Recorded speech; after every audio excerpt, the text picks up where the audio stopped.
Hello students, welcome to Edumantra. আমি তোমাদের চিন্ময় sir.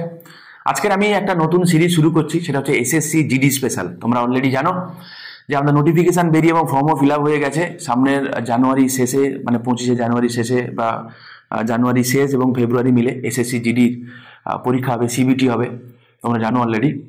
তো তার উপরে ভিত্তি করে যে তোমরা অলরেডি জানো এগুলো, যে 80খানা কোশ্চেন থাকে, তাই না, 4টে সেকশানে 80x2। প্রত্যেকটা কোশ্চেনের মানে মান হচ্ছে 2 নম্বর করে, মোট 160 নম্বরে কি হয়, এক্সামটা হয়। এবং সেখানে আমরা দেখতে পাবো যে কি আছে, সেখানে একটা সেকশন রয়েছে যেখানে জিকে কারেন্ট অ্যাফেয়ার্স পড়তে হয় আমাদের, ঠিক আছে, জিকে কারেন্ট অ্যাফেয়ার্স। এবারে জিকের মধ্যে দেখতে পাবো কি, অ্যাজ এ পলিটি আছে, ইকোনমি আছে, হিস্ট্রি, জিওগ্রাফি, যেগুলো নর্মাল জিকে থাকে সেগুলো রয়েছে, ট্র্যাডিশনাল জিকে রয়েছে, আর্ট অ্যান্ড কালচার রয়েছে, এগুলো সবই রয়েছে, ইনক্লুডিং কারেন্ট অ্যাফেয়ার্স। তো আমি এবং সন্দীপ স্যার এবং আমাদের অন্যান্য যারা আছেন প্রত্যেকে আমরা কি করব, তোমাদের এসএসসি জিডি রিলেটেড যা জিকে আছে সেগুলো আমরা কি করব, প্যারালালি পুরোটা ইউটিউবে আমরা কিন্তু পুরো ফ্রি অফ কস্টে ইউটিউবে পুরো সেশনটা তোমাদের সঙ্গে আমরা কমপ্লিট করব, ঠিক আছে। তো আজকে যেটা রেখেছি ইন্ডিয়ান পলিটির উপর রেখেছি। ওকে, আজকের ইন্ডিয়ান পলিটির উপর রয়েছে। তো ওইরকম প্রত্যেক দিনের স্পেশাল দিকে ফোকাস করে আমরা করাবো, পুরো এন্টায়ার জিকে দিকে টার্গেট করে করাবো। প্রথমে বলে নিই যে এই যে যেগুলো আমি তোমাদের সঙ্গে শেয়ার করছি, এখানে কিন্তু কোশ্চেনের মান কিন্তু খুব একটা শক্ত হয় না, কঠিন হয় না, একদম ভাষা জিনিস হয়, কিন্তু অ্যাজ এ হোল পড়তে হয়। কি পড়বো, প্রথমত বলি যে এখানে as a subjective Indian polity তোমাকে পড়তে হবে না, ঠিক আছে। Indian polity as a subject হিসাবে তোমাকে পড়তে হবে না, কারণ সেটা বলাও নেই। ওখানে অ্যাজ এ জিকে হিসেবে আমাদেরকে পড়তে হবে, ঠিক, Indian polity as GK, simple জিনিস, ঠিক আছে। তো এই কারণে আমরা কি করবো, ইন এ নাটসেল, একদম শর্টেস্ট ভার্সানে 5টা-6টা ক্লাসের মাধ্যমে পুরো এন্টায়ার ইন্ডিয়ান পলিটি যতটুকু তোমাদের পড়তে লাগবে আমি তোমাদেরকে পড়িয়ে দেবো। পলিটি, ইকোনমি যা আছে এসেছে জিডির জন্য, ঠিক আছে। সময় কিন্তু খুবই কম, রেগুলার তোমরা দেখতে থাকো এই কন্টেন্টগুলো, ঠিক আছে। চেষ্টা করবো তোমাদেরকে কোয়ালিটি কন্টেন্ট দেওয়ার রেগুলারলি। যারা তোমরা এইটা দেখছো কিন্তু এসএসসি জিডি হয়তো তোমরা দিচ্ছ না, তাদেরকেও বলছি তোমাদের সময় নষ্ট হচ্ছে, এমনটা মোটেই নয়। যেগুলো আমি তোমাদেরকে করাচ্ছি এগুলো অন্যান্য যে কোনো পরীক্ষার জন্য কিন্তু মানে সমানভাবে কিন্তু গুরুত্বপূর্ণ, ঠিক আছে। চলো, তো আজকের আমরা ইন্ডিয়ান পলিটির যে হিস্টোরিক্যাল ব্যাকগ্রাউন্ডে যে পোর্শন যেটা আছে এটা পুরোটা, কারণ এখানে ইম্পর্টেন্ট অ্যাক্টগুলো আছে, ওই অ্যাক্ট থেকে দেখা যায় কি পরীক্ষায় কোশ্চেন আসে, ঠিক আছে। তো এটা শুধুমাত্র ইন্ডিয়ান পলিটির দিক থেকে নয়, ইন্ডিয়ান হিস্ট্রির দিক থেকেও কিন্তু এগুলো খুবই ইম্পর্টেন্ট, এগুলো জেনে রাখবো আমরা, এগুলো কিন্তু আমাদের কাজে লাগবে, ঠিক আছে। চলো শুরু করি নাকি। বলে east India company receive a royal charter from queen Elizabeth 31 December 1600। আচ্ছা, দুটো কথা এখান থেকে জানার। চার্টার মানে কি? চার্টার মানে ব্যবসা করার যে লাইসেন্স, ঠিক আছে। কে নিয়েছিল? ইস্ট ইন্ডিয়া কোম্পানি নিয়েছিল। কার কাছ থেকে নিয়েছিল না, তৎকালীন সময়ে যিনি ব্রিটেনের যিনি কুইন ছিলেন, কুইন এলিজাবেথ 1 থেকে এই চার্টারটা নিয়েছিল। চার্টার মানে কি? ব্যবসা করার রাইট, ঠিক আছে। মাথায় রেখো, এটা পরীক্ষা এসেছে। কবে নিয়েছে না, পেয়েছিল 31 ডিসেম্বর 1600 সালে। পরীক্ষায় এটা সেভারাল টাইমস এসছে। তৎকালীন সময় কে ছিল তখন? কুইন কে ছিল? এলিজাবেথ 1, ঠিক আছে, মনে রাখবো আমরা। মুঘল এম্পায়ার তখন কে ছিল? মুঘল এম্পায়ার তখন ছিল আকবর, ঠিক আছে। সব কটা কথা is very much important. Okay, next কি হয়েছে না, কোম্পানি তোমরা জানো যে এই যে ইন্ডিয়ান সাবকন্টিনেন্টে তারা কি চেয়েছিল? মূলত স্পাইস ট্রেড করতে চেয়েছিল। শুধুমাত্র স্পাইস নয়, স্পাইস ছাড়াও মানে মশলার ব্যবসা করতে চেয়েছিল। মশলার ব্যবসাটা করেও ছিল, ঠিক আছে। এছাড়াও তারা আরো একাধিক ব্যবসা তারা করছিল বা তার সঙ্গে রিলেটেড ছিল। কি কি? কটন ছিল, সিল্ক ছিল, ইন্ডিগো মানে নীল, ডাই, সল্ট পিটার, চা এবং ওপিয়াম, ঠিক আছে। এইগুলোর ব্যবসাও তারা করতো। তো মাথায় রেখো যে শুধুমাত্র যদি তোমাকে কখনো বলে যে তারা স্পাইস ট্রেডই করতো না, শুধুমাত্র তারা স্পাইস ট্রেড করতো না, স্পাইস ট্রেড তারা করতো না, কটন, সিল্ক, ইন্ডিগো, টি, ওপিয়াম, ডাই, সল্ট এগুলোরও কিন্তু তারা ট্রেড করতো। আমরা কিন্তু এগুলো মাথায় রাখবো, ঠিক আছে। ওপিয়াম মানে হচ্ছে পোস্ত, তোমরা জানো পোস্ত, ঠিক আছে। আচ্ছা, তো ওপিয়াম গাছ, পোস্ত অ্যাকচুয়ালি বেসিক্যালি এখান থেকে একটা আঠা হয়, একটা নেশার দ্রব্য তৈরি হয় আফিং বলে, ঠিক আছে। তো সেই ওপিয়াম। ব্যাটেল অফ বক্সার তোমরা হয়েছিল, মানে ব্যাটেল অফ বক্সার হয়েছিল তোমরা জানো। ব্যাটেল অফ বক্সার হওয়ার পরে কি হয়েছে না, পলিটিক্যাল সিগনিফিকেন্সটাই চেঞ্জ হয়ে গেছিল। কারণ ব্যাটেল অফ বক্সারের পরে মানে 1764 পরে কি হয়ে গেছে, বেঙ্গল প্রেসিডেন্সিটাকে তারা কিন্তু পার্মানেন্টলি তারা কিন্তু এক প্রকার নিয়ে নেয়। তোমরা এগুলো ইতিহাসে পড়েছো। এবং আমরা দেখতে পাবো কি দিওয়ানি রাইট পায়। কোন কোন জায়গায় দিওয়ানি পায়? না বিহার এবং ওড়িশা, ঠিক আছে, বেঙ্গল প্রেসিডেন্সিদের তারা দিওয়ানি পায়। সেটা কোথায়? বিহার, ওড়িশা, মানে বেঙ্গল, বিহার এবং ওড়িশা এই তিনটে নিয়ে তো ছিল, ঠিক আছে। বেঙ্গল, বিহার এবং ওড়িশায় তারা কি পায়? না দিওয়ানি রাইট পায়। দিওয়ানি রাইট কি? পরীক্ষায় কখনো কখনো আসতে পারে। বেসিক্যালি ট্যাক্স কালেকশন, মানে যে রাইটটা, ঠিক আছে, ট্যাক্স কালেকশনের রাইট চলে গেল ইস্ট ইন্ডিয়া কোম্পানির কাছে। অ্যাডমিনিস্ট্রেটিভ দেখবে হচ্ছে কে, যিনি সুলতান আছেন তিনি দেখবেন, যিনি হেড আছেন তিনি দেখবেন, ঠিক আছে। তো এটাই ছিল দিওয়ানি। দিওয়ানি কবে পেয়েছিল? 1765 পেয়েছিল। মাথায় রেখো, ছোট ছোট এই জিনিসগুলো মাথায় রেখো। এবার আমরা দেখতে পাবো যে এই যে 1757 মানে ব্যাটেল অফ প্লাসি থেকে শুরু করে আমরা দেখতে পাবো আমরা স্বাধীন হয়েছি 1947 পর্যন্ত, ঠিক আছে। তো এই সময়টাকে আমরা দুটো ভাগে ভাগ করি, পরীক্ষায় আসে। কি দুটো ভাগে ভাগ করি? একটা হচ্ছে ইস্ট ইন্ডিয়া কোম্পানি রুল করেছে আমাদেরকে একটা সময় পর্যন্ত, আর একটা ইস্ট ইন্ডিয়া কোম্পানি রুল শেষ হয়ে তারপরে ব্রিটিশ ক্রাউন, ঠিক আছে, ব্রিটিশ সরাসরি তারা তাদের রিপ্রেজেন্টেটিভ পাঠিয়েছে থ্রু ভাইসরয়ের দিক দিয়ে তারা আমাদেরকে শাসন করেছে। তো এইটা হচ্ছে ব্রিটিশ কোম্পানি আমাদেরকে, বা কোম্পানি রুল বলা হয় 1757 থেকে শুরু করে 1858 পর্যন্ত। স্বাভাবিক তোমরা জানো, 1858-এ কি হয়? গভর্নমেন্ট অফ ইন্ডিয়া অ্যাক্ট হয় এবং ফাইনালি এই যে কোম্পানি রুলটা এন্ড হয় এবং তার জায়গায় কি হয় না ব্রিটিশ ক্রাউন তখন কি করে না ডাইরেক্টলি তখন ভারতের ক্ষমতা তারা নিয়ে নেয়, ঠিক আছে। এবং কি করে না representative of British crown viceroy কি করে না ভারতের শাসন ব্যবস্থা তখন দেখভাল শুরু করে, ঠিক আছে। তাহলে ব্রিটিশ ক্রাউনে আমরা ছিলাম 1858 থেকে 1947।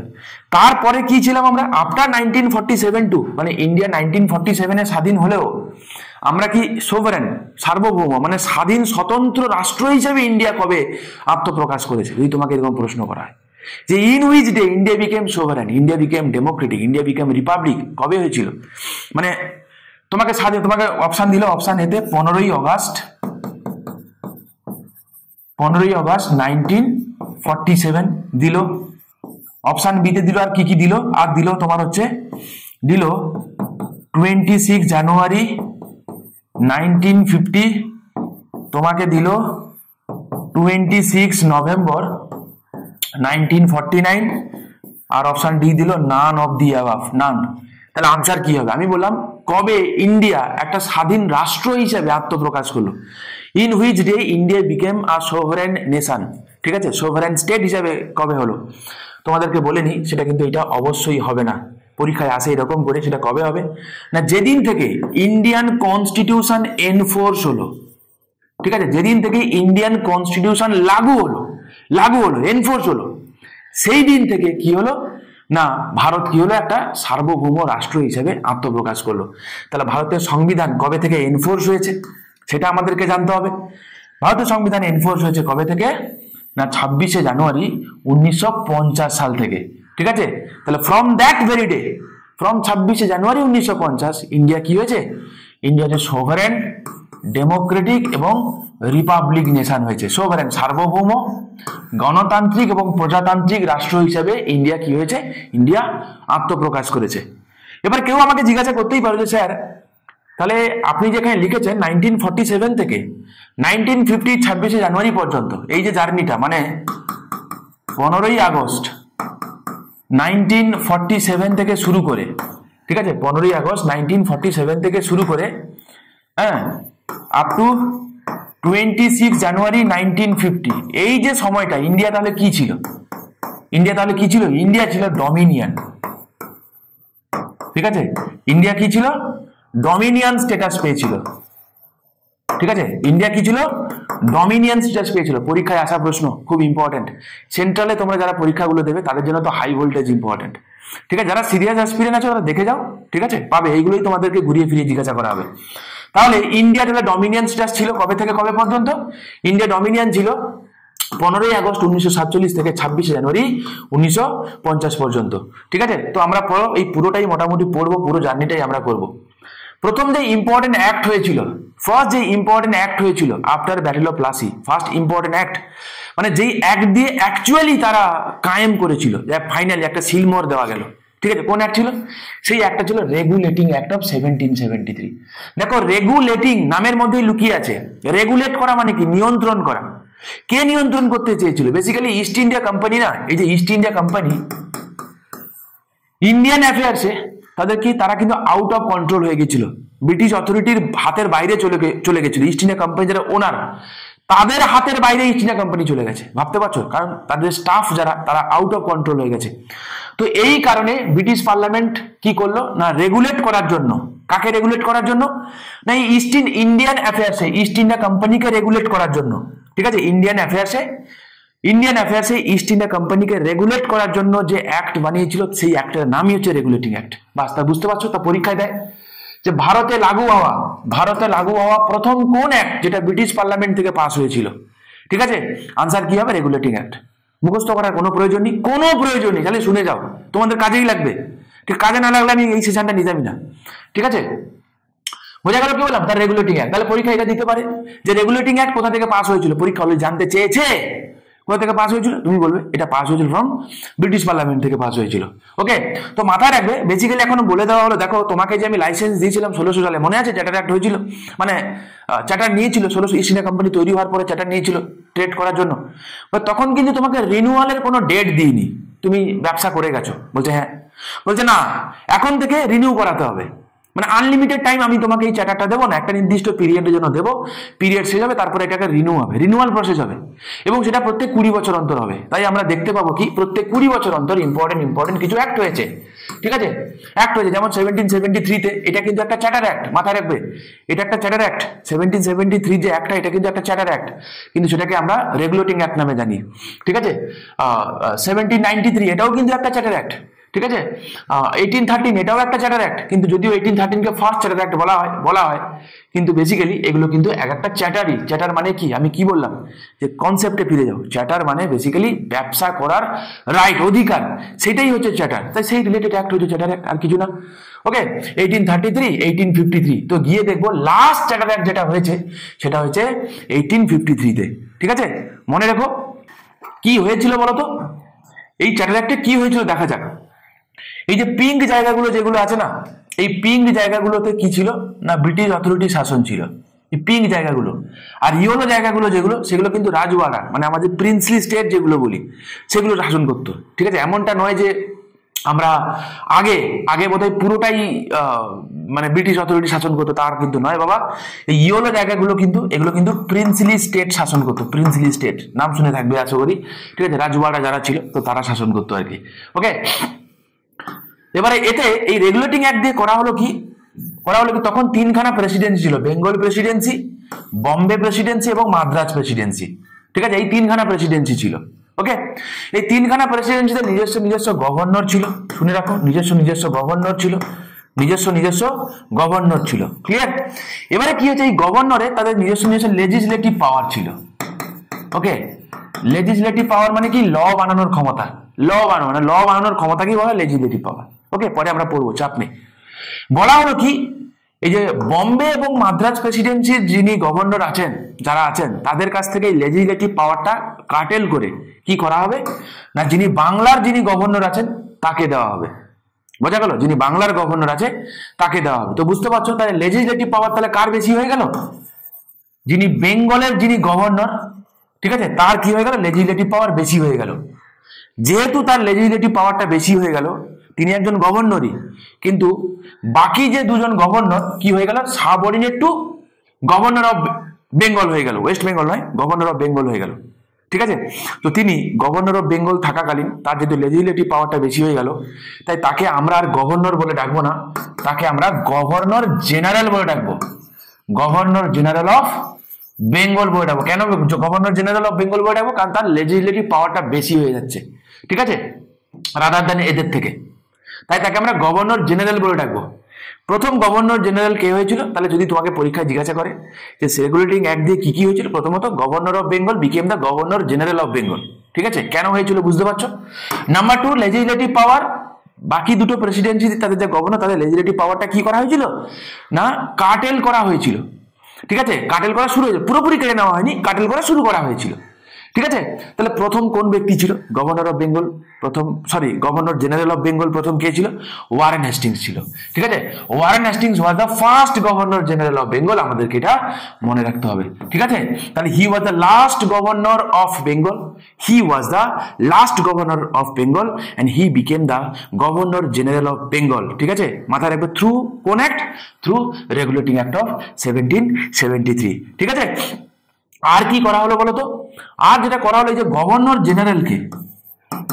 জেনারেলকে অ্যাসিস্ট করার জন্য একটা এক্সিকিউটিভ কাউন্সিল বানানো হলো। শুনে রাখো বাবা, এই এক্সিকিউটিভ কাউন্সিলের কাজ কি হয়েছিল না, তারা অ্যাকচুয়ালি ল বানাবে। ঠিক আছে, এক্সিকিউটিভ কাউন্সিল তারা কি বানাবে? তারা ল বানাবে। তাহলে কি করা হয়েছিল? এক্সিকিউটিভ কাউন্সিল তৈরি করা হলো। ঠিক আছে, তাদের কাজ কি হবে? লেজিসলেটিভ ফাংশন, ল বানানো ছিল তাদের কাজ। ওকে, গভর্নর জেনারেলের সাথে সাথে এক্সিকিউটিভ কাউন্সিল বানানো হলো। দ্য মোস্ট ইম্পর্টেন্ট কি করা হলো? ক্যালকাটা সুপ্রিম কোর্ট তৈরি করা হলো। ভয়ঙ্কর লেভেলের ইম্পর্টেন্ট এটা। ঠিক আছে, তাহলে প্রথম সুপ্রিম কোর্ট কোথায় তৈরি হয়েছিল? পরীক্ষায় যে কতবার এসছে কাউন্টলেস টাইম, তাহলে প্রথম সুপ্রিম কোর্ট তৈরি হয়েছিল এই ক্যালকাটাতে। ঠিক আছে, এই ক্যালকাটাতেই তৈরি হয়েছিল। ঠিক আছে, বেঙ্গল প্রেসিডেন্সিতেই তৈরি হয়েছিল, তোমরা জানো। তাহলে প্রথম সুপ্রিম কোর্ট, মাইন্ড ইট, প্রথম সুপ্রিম কোর্ট তৈরি হয়েছিল কোথায়? কলকাতাতে। প্রথম হাইকোর্টও তৈরি হয়েছিল কলকাতাতে। বোঝা গেল?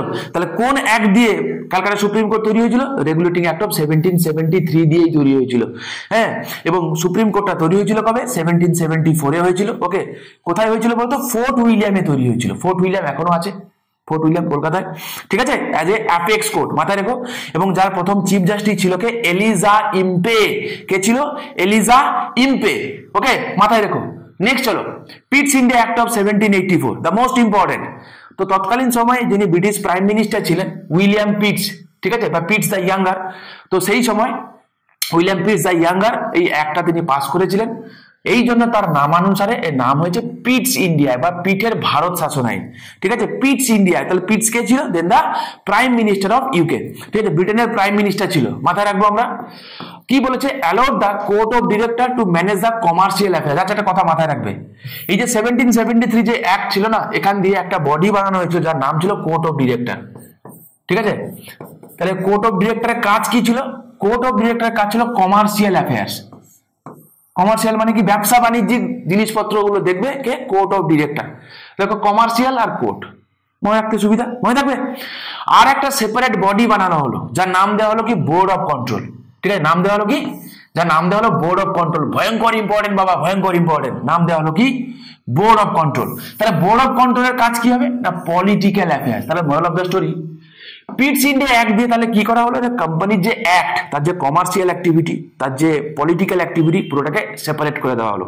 বলা হলো, শোনো কোর্ট অফ ডিরেক্টর, তুমি আগে তো সব দেখতে, তোমাকে এখন সব দেখতে হবে না। ঠিক আছে, তুমি এখন শুধুমাত্র কমার্শিয়াল অ্যাক্টিভিটি গুলো দেখবে। ঠিক আছে, পলিটিক্যাল অ্যাফেয়ার্স দেখার জন্য একটা আলাদা বডি আমরা বানাবো। কে বানাচ্ছে? Through পিটস India act, British parliament বানাচ্ছে। নাম কি দিল? Court of director. ঠিক আছে, সরি, বোর্ড অফ কন্ট্রোল। ঠিক আছে, বোর্ড অফ কন্ট্রোল। তা বোর্ড অফ কন্ট্রোল তাহলে কাজ কি হলো? বোর্ড অফ কন্ট্রোলের কাজ হবে কি? ম্যানেজ দা পলিটিক্যাল অ্যাফেয়ার্স। পলিটিক্যাল অ্যাফেয়ার্স মাথায় রাখবে, ছোট ছোট জিনিস কিন্তু এগুলোই মাথায় রাখতে হবে। ওকে, নেক্সট আছে চার্টার অ্যাক্ট অফ 1793। ওকে, এবারে এই সময় তেমন কিছু তো হয়নি, তবে যেটা আমাদেরকে মনে রাখতে হবে, লর্ড কর্নওয়ালিস ছিল সেই সময় গভর্নর জেনারেল অফ বেঙ্গল, এবং এই সময় তিনি যেটা ইন্ট্রোডিউস করেছিলেন, তিনি সিভিল সার্ভিস ইন্ট্রোডিউস করেছিলেন, তাই তাকে বলা হয় father of Indian civil service.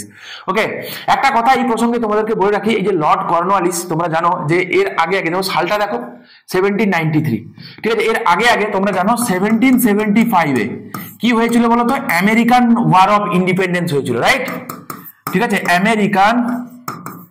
American war of independence তৈরি হয়েছিল, রাইট? কবে হয়েছিল? 1775। ওকে, এবং উনি কিন্তু সেই সময় কিন্তু আমেরিকান ওয়ার অফ ইন্ডিপেন্ডেন্সে তিনি কিন্তু ব্রিটিশ মানে কি বলবো, ব্রিটিশ অথরিটি হয়ে তিনি কিন্তু ওখানে প্রতিনিধিত্ব করেছিলেন। ঠিক আছে, মানে যুদ্ধের ময়দানের কথা বলছি। ফাইনালি ওখানে হেরে যায়, তোমরা জানো, এবং তাই তাকে এক প্রকার নির্বাসন দেওয়া হয়। কোথায়? ইন্ডিয়াতে। ঠিক আছে, ইন্ডিয়াতে। তো তিনি এখানে আসেন। তাহলে যদি তোমাকে পরীক্ষায় কখনো জিজ্ঞাসা করে যে কোন গভর্নর জেনারেল তিনি বাংলার গভর্নর জেনারেল হওয়ার আগে তিনি আমেরিকান ওয়ার অফ ইন্ডিপেন্ডেন্সের সঙ্গে তিনি রিলেটেড ছিলেন, কি হবে? তিনি নান আদার দেন লর্ড কর্নওয়ালিস। ঠিক আছে, কর্নওয়ালিস কোর্ট তোমরা জানো আশা করি। ঠিক আছে, তো father of Indian civil service কাকে বলা হয়?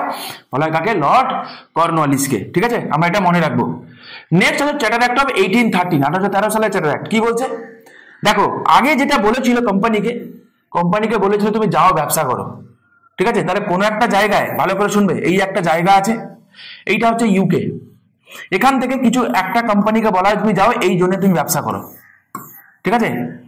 এবার এখানে একাধিক কোম্পানি আছে, এ বি সি ধরে নাও, এবিসি একাধিক কোম্পানি আছে, এদের মধ্যে সি কোম্পানি টেন্ডার পেয়েছে, ঠিক আছে? সি কোম্পানি রাইট পেয়েছে এই জন্য ব্যবসা করার, ঠিক আছে?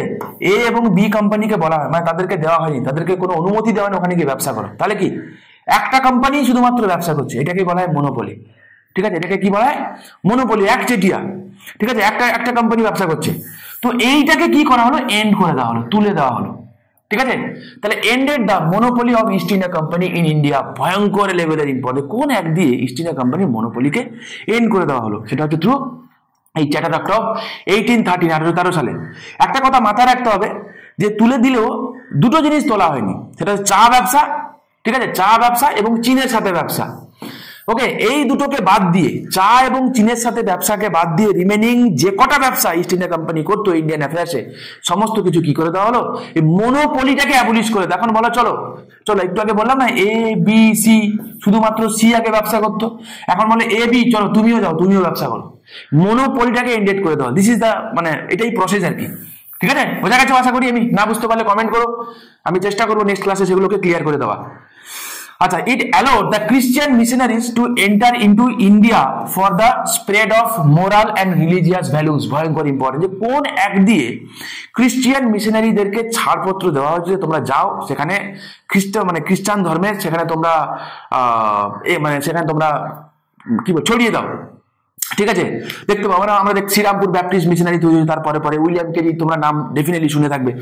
তো এই এক দিয়েই করা হয়েছিল। আর কি করা হয়েছিল? First time define the constitutional position of the British territory in India, ঠিক আছে?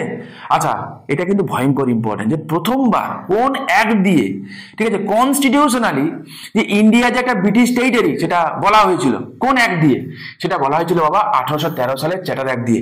আচ্ছা, তোমাদের যদি কারোর মনে হয়ে থাকে যে স্যার এই জিনিসগুলো কি আমাদের পড়তে হবে, আমি তোমাদেরকে বলছি সেন্ট্রালের যে পরীক্ষাগুলো হয় তোমরা যারা দাও তোমরা জানো, যারা দাওনি তাদেরকে আমি বলছি কোশ্চেন পেপারটা একবার উল্টে দেখে নিও, ঠিক আছে? কি কি কোশ্চেন দিতে পারে আর কি কি কোশ্চেন দিতে পারে না বলা খুবই ডিফিকাল্ট। আমাদের যেটা হবে কি, ইন এ নাটসেল, যেগুলো না জানলে নয়, এখানে কিন্তু অনেক ডিটেলস কিছু আছে, আমি সমস্ত কিছু বাদ দিয়ে আমি তোমাদেরকে এগুলোকে করাচ্ছি, ঠিক আছে? খুব ইম্পর্টেন্ট, কোনো কিছুকে নেগলেক্ট করো না। আর তোমরা যদি এগুলোর পিডিএফ পেতে চাও, আমাদের টেলিগ্রাম গ্রুপ আছে, আমি নিচে ডেসক্রিপশন বক্সে দিয়ে দেবো, টেলিগ্রাম গ্রুপে তোমরা জয়েন হয়ে যাও, আমি সেখানে এই নোটগুলো ওখানে আমি দিয়ে দেবো, ঠিক আছে? The company started investing rupees 1 lakh every year on the education of the Indians, ঠিক আছে? কতটা ইম্পর্টেন্ট বলবো বলো তো, লাল দিয়ে ইন্ডিকেট করে রেখেছি। যদি বলে যে কোন এক দিয়ে, ঠিক আছে, ভারতীয়দেরকে তাদেরকে শিক্ষিত করার জন্য কোম্পানি তারা ইনিশিয়েটিভ নিয়েছিল, প্রথমে 1 লক্ষ টাকা ইনভেস্ট করা হয়েছিল আর কি, সেটা হচ্ছিল এই 1813 সালের এক দিয়ে। প্রত্যেকটা কথাই ভেরি মাচ ইম্পর্টেন্ট, তোমরা কিন্তু অবশ্যই মনে রাখবে, ওকে? চলো নেক্সট আসো, চ্যাটার্ড অ্যাক্ট অফ 1833। আচ্ছা, 1833 চ্যাটার্ড অ্যাক্ট ভয়ঙ্কর লেভেলের ইম্পর্টেন্ট। কেন ইম্পর্টেন্ট জানো বাবা? তোমাদেরকে আমি 1773 কথা বলেছিলাম, আশা করি তোমাদের মনে আছে, আমি একটু পিছিয়ে দিই। কি বলেছিলাম? Legislative power of the Bombay এবং মাদ্রাজ প্রেসিডেন্সি, তাদের যে গভর্নর ছিল তাদের লেজিসলেটিভ পাওয়ারটা কাটেল করে আস্তে আস্তে বাংলার যিনি গভর্নর আছেন তাকে দিয়েছিলাম, কাটেল করে। আমি বলেছিলাম কিন্তু যে পুরোপুরি নিইনি। ফাইনালি 1833 সালের এক দিয়ে আমরা কি করলাম, যে এন্টায়ার যা লেজিসলেটিভ পাওয়ার যা ছিল, বাকি যতটুকু যা বেঁচে টেঁচে ছিল পুরোপুরি ভাবে নিয়ে নি, একদম যা নেই, আর কোনো পাওয়ারই নেই, লেজিসলেটিভ পাওয়ারই রাখলাম না, পুরোপুরি দিয়ে দিলাম কাকে? পুরোপুরি দিয়ে দিলাম কাকে? যিনি বাংলার যিনি গভর্নর জেনারেল আছে তাকে দিয়ে দিলাম, পুরোপুরি লেজিসলেটিভ পাওয়ার দিয়ে দিলাম। এবং বলা হলো কি, যে এখন চলো একটা ইউনিফাইড করি, একটা সেন্ট্রালাইজ ব্যাপার স্যাপার করি। বোঝা গেল? যেহেতু সেন্ট্রালাইজ ব্যাপার স্যাপার করি, বুঝতে পারছো, বাংলাকে কেন্দ্র করে হচ্ছে, বোঝা গেল? তো ইনস্টেড তাকে, তিনি গভর্নর জেনারেল তো ছিলেনই, তাকে কিন্তু পুরো আর এদের কোনো লেজিসলেটিভ পাওয়ারই রইলো না, সেন্ট্রালাইজ করে দেওয়া হলো। তো তাই এখন তার যে পদটা যিনি থাকবেন, আমরা দেখছি কে, উইলিয়াম বেন্টিং তখন ছিলেন, লর্ড উইলিয়াম বেন্টিং। তো তাকে তখন আমরা কি নামে ডাকবো? গভর্নর জেনারেল অফ বেঙ্গল বলে আর ডাকবো না, তাকে এখন আমরা গভর্নর জেনারেল অফ ইন্ডিয়া বলে ডাকবো। কারণ এখন যা ব্রিটিশ টেরিটরি যা আছে, পুরো এন্টায়ার যা লেজিসলেটিভ পাওয়ার, ঠিক আছে, কার হাতে থাকলো? যিনি গভর্নর জেনারেল যিনি আছেন, কার, বাংলার, তাকে দেওয়া হলো। তাই তাকে আর গভর্নর জেনারেল অফ বেঙ্গল বলে ডাকবো না, কারণ তিনি এখন পুরো এন্টায়ার যে ইন্ডিয়ান তার টোটাল যা টেরিটরি আছে তার লেজিসলেটিভ পাওয়ার এনজয় করবে, তাই তাকে আমরা গভর্নর জেনারেল অফ ইন্ডিয়া বলে ডাকবো। ঠিক আছে বাবা, মনে থাকবে, তাকে আমরা গভর্নর জেনারেল অফ ইন্ডিয়া বলে ডাকবো। আই হোপ তোমাদের এই জিনিসগুলো যেগুলো একটু গন্ডগোল হয় গভর্নর জেনারেল ভাইসরয় নিয়ে, আমি চেষ্টা করছি তোমাদের ক্লিয়ার করে দেওয়া। বোঝা গেল? আচ্ছা, ক্লিয়ার?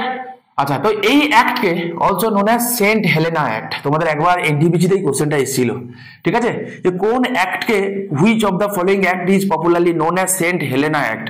তো ঠিক আছে, তো এইগুলো হচ্ছে উৎপটাং টাইপের কোশ্চেন যেগুলো থাকে না, তো এগুলো জেনে যাও। কোন দিন কাজে লেগে যাবে সেদিন তোমার মুখে হাসি থাকবে, পড়ে যাও, আমার মনে হয় দেখে যাওয়াটা ভালো। দিস অ্যাক্ট অলসো কোল্ড কি নামে ডাকা হয়? Saint Helena act. আচ্ছা, একটা তোমরা কেউ একটু কমেন্ট করে জানিও তো, সেন্ট হেলেনা দ্বীপটা কেন বিখ্যাত? এর সঙ্গে নেপোলিয়নের একটা সম্পর্ক আছে, কি সম্পর্ক আছে তোমরা আমাকে অবশ্যই কমেন্ট করে জানিও। আচ্ছা, এই ক্লাসগুলো কিন্তু একটু ম্যারাথন টাইপের ক্লাস হবে, তোমরা অনেকেও আমরা আগে কমেন্ট করেছো একটু ম্যারাথন ক্লাস হলে ভালো হয়। আমি ম্যারাথন টাইপের রাখছি, ক্লাসগুলো লম্বা হবে, তোমরা যদি মনে করো 2x করে দেখতে পারো, শুনে যাও, কন্টেন্ট থাকছে, তোমাদের কাজেই লাগবে। ঠিক আছে, চলো নেক্সট কি বলছে। This act was the final step towards the centralisation in British India. আমি অলরেডি বলে দিয়েছি তোমাদেরকে এটা। The companies monopoly was completely abolished. কি বলেছিলাম? 1813 সালে। চা ব্যবসা এবং চীনের সঙ্গে ব্যবসা ছাড়া রিমেনিং ব্যবসা তো ছিলই, কিন্তু সেটুকু ব্যবসা আমরা কি করলাম? বাস তুলে দিলাম। পরীক্ষা এখান থেকে কোশ্চেন আসে, কোশ্চেন খুঁটিয়ে পড়বে বাবা, প্লিজ রিকোয়েস্ট করছি তোমাদেরকে। কি জানতে চেয়েছে, যে এমনটা যেন না হয় আমি ভুল বুঝে ভুল আনসার দিয়ে এসেছি, আমি আনসারটা জানতাম কিন্তু ভুল বুঝেছি। এই মিসকনসেপশন খুব বাজে জিনিস বাবা। ঠিক আছে, কি হয় বলো, যদি তোমাকে বলে যে মনোপলি আমরা কবে এন্ড করেছি, সিম্পল জিনিস বলেছে তো 1813, ওই বাত নেই। যদি বলে কমপ্লিটলি, দ্য টার্ম কমপ্লিটলি যদি অ্যাড করে দেয়, তাহলে স্বাভাবিক 1813 হবে না? কবে হবে তাহলে? কমপ্লিটলি মনোপলি আমরা এন্ড করেছি থ্রু 1833 অ্যাক্ট দিয়ে। ঠিক আছে, মনে রেখো, it made the governor general of Bengal as the governor general of India. আমি অলরেডি তোমাদেরকে বলে দিয়েছি, right? Indian law commission was established. ভালো করে শোনো, এই যে কিছুদিন আগে পর্যন্ত আমরা কি করলাম বলো তো, সিআরপিসি, আইপিসি, এগুলো নাম চেঞ্জ করলাম, রাইট? আমি বহুবার তোমাদেরকে বলেছি, তোমরা কমেন্ট করে জানিয়েছো, পরীক্ষায় এসে হচ্ছে, রাইট? পরীক্ষায় এসে হচ্ছে, সরি। তো সেইটা ইন্ডিয়ান ল কমিশনকে আমরা এস্টাবলিশ করেছিলাম কবে? 1835 সালে। ঠিক আছে, ভয়ঙ্কর ইম্পর্টেন্ট বাবা, ভয়ঙ্কর ভয়ঙ্কর ইম্পর্টেন্ট। তাহলে প্রথম ল কমিশন অ্যাপয়েন্ট করা হয়েছিল কত সালে? 1835 সালে। কে ছিল না? লর্ড ম্যাকিউলে। ঠিক আছে, বা লর্ড মেকলে, তোমরা যে নামে ডাকো। ঠিক আছে, লর্ড মেকলে। লর্ড মেকলে ছিল ফার্স্ট ল কমিশনের চেয়ারম্যান ছিল। ফার্স্ট ল কমিশনের চেয়ারম্যান কে ছিল? লর্ড মেকলে ছিল। দেখো, লর্ড মেকলের সঙ্গে একাধিক জিনিস জড়িত আছে। প্রথমত Macaulay minute, education related, 1835, right? Number 1। Number 2, দেখো 1835 হয়েছে, কি হয়েছে? ফার্স্ট ল কমিশন অ্যাপয়েন্ট করা হয়েছিল, তারও চেয়ারম্যান ছিল লর্ড মেকলে। আর একটা লর্ড মেকলে ইম্পর্টেন্ট, এই যে 1833 সালে যখন একটা যখন পাস হয় না, সেই সময় লর্ড মেকলে একটা রেকমেন্ডেশন দিয়েছিল, শুনে রাখো। রেকমেন্ডেশন দিয়েছিল যে সিভিল সার্ভিস, যে লর্ড কর্নওয়ালিস যে সিভিল সার্ভিস চালু করেছিল না, বলছে ওই সিভিল সার্ভিস তখন কোনো এক্সামিনেশন হতো না, বুঝলে, তখন নমিনেশন প্রথা ছিল, হ্যালিবারি প্যাট্রোনট সিস্টেম বলে, গুলি মারো। তো একটা কি ছিল না, তখন নমিনেশন প্রথা ছিল। তো বলা হলো যে এই নমিনেশন নয়, বরং এই সমস্ত ক্ষেত্রে একটা মেরিটটা হচ্ছে ইম্পর্টেন্ট জিনিস হওয়া উচিত, ওপেন কম্পিটিটিভ এক্সাম হওয়া উচিত। এই সাজেশনটাও কিন্তু লর্ড মেকলে দিয়েছিল। মেকলে 3টে কারণে ইম্পর্টেন্ট, মেকলে মিনিটের জন্য ইম্পর্টেন্ট, বারবার বলছি। নাম্বার 2 বললাম আমি কি, যে লর্ড মেকলে ছিল first chairman of law commission. আর নাম্বার 3 আমি কি বললাম, যে কোন কোন ব্যক্তি বা কোন কমিটি সাজেস্ট করেছিল যে সিভিল সার্ভিস পরীক্ষা কম্পিটিটিভ এক্সাম হোক, মেরিট ভিত্তিতে হোক, not on the basis of nomination, কে বলেছিল? সেটাও কিন্তু মেকলে কমিটি হবে। বোঝা গেল? মাথায় রাখো, পরীক্ষায় আসবে কিন্তু। ওকে, এই যে দিয়েছে। নেক্সট হলো চার্টার অ্যাক্ট অফ 1853। কি বলেছে 1853-তে? প্রথমত আসো, বলছে মেকলে কমিটি কি বলছে? The committee on the Indian civil service, mind it, the committee, এটা হচ্ছে actually constitutional name, committee on the Indian civil service, যেটা মেকলে যেহেতু হেড করতো বলে, তো তার নাম অনুসারে হয়েছে কি না মেকলে কমিটি। ঠিক আছে, তাকে অ্যাপয়েন্ট করা হয়েছিল কবে? অ্যাপয়েন্ট করা হয়েছিল 1854-এ। তো যেটা তিনি যে সাজেশন দিয়েছিলেন 1833-তে, ফাইনালি সেটা অ্যাকসেপ্ট করা হচ্ছে, দিয়ে বলা হলো যে হ্যাঁ, ঠিক আছে, দিয়ে বলা হলো কি যে হ্যাঁ চলো এই ওপেন কম্পিটিটিভ এক্সাম করাই হবে, মানে সিভিল সার্ভেন্ট রিক্রুটমেন্টের ক্ষেত্রে ওপেন কম্পিটিটিভ এক্সামই হবে, এবং সেটা চার্টার অ্যাক্ট অফ 1853-তে সেটা নেওয়া হলো, এবং তার জন্য এই মেকলে কমিটি অফিসিয়ালি নেওয়া হলো কবে? 1854-এ।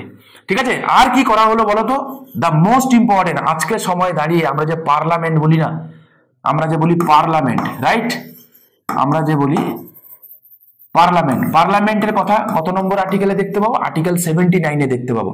আচ্ছা বাবা, আমি প্রথমে বলে রাখি, আমি তোমাদের পড়াতে এরকম করেই পড়বো, যখন যেমন সময় সুযোগ পাবো আমরা সংবিধানের জিনিসপত্র নিয়ে বলে যাবো, ঠিক আছে। তো পার্লামেন্ট কি বলেছে না, এই পার্লামেন্ট আর্টিকেল 79-এ কি আছে না, পার্লামেন্ট বলেছে লোকসভা, রাজ্যসভা, হ্যাঁ, এবং প্রেসিডেন্টকে নিয়ে, ঠিক আছে, এবং প্রেসিডেন্টকে নিয়ে কি তৈরি হবে, পার্লামেন্ট তৈরি হবে, right.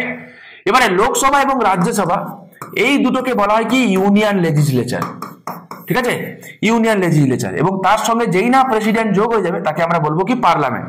Clear, this is the difference between parliament and union legislature. Clear, মানে দেখো parliament equals to union legislature কিন্তু নয় বাবা, নয়, মাথায় রেখো। কি বললাম, ইউনিয়ন লেজিসলেচার মানে শুধুমাত্র দুটো হাউসের কথা বলা হয়, ঠিক আছে, আর পার্লামেন্ট মানে দুটো হাউস, মানে ইউনিয়ন লেজিসলেচার প্লাস প্রেসিডেন্ট।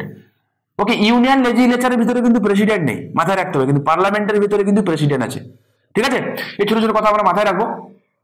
এই যে পার্লামেন্ট, এই যে শুরুয়াত, ফার্স্ট যে পার্লামেন্ট যদি আমি বলি, প্রথম শুরুয়াত, সেই শুরুয়াতটাই হয়েছিল কিন্তু এই 1853 অ্যাক্ট দিয়ে, ঠিক আছে।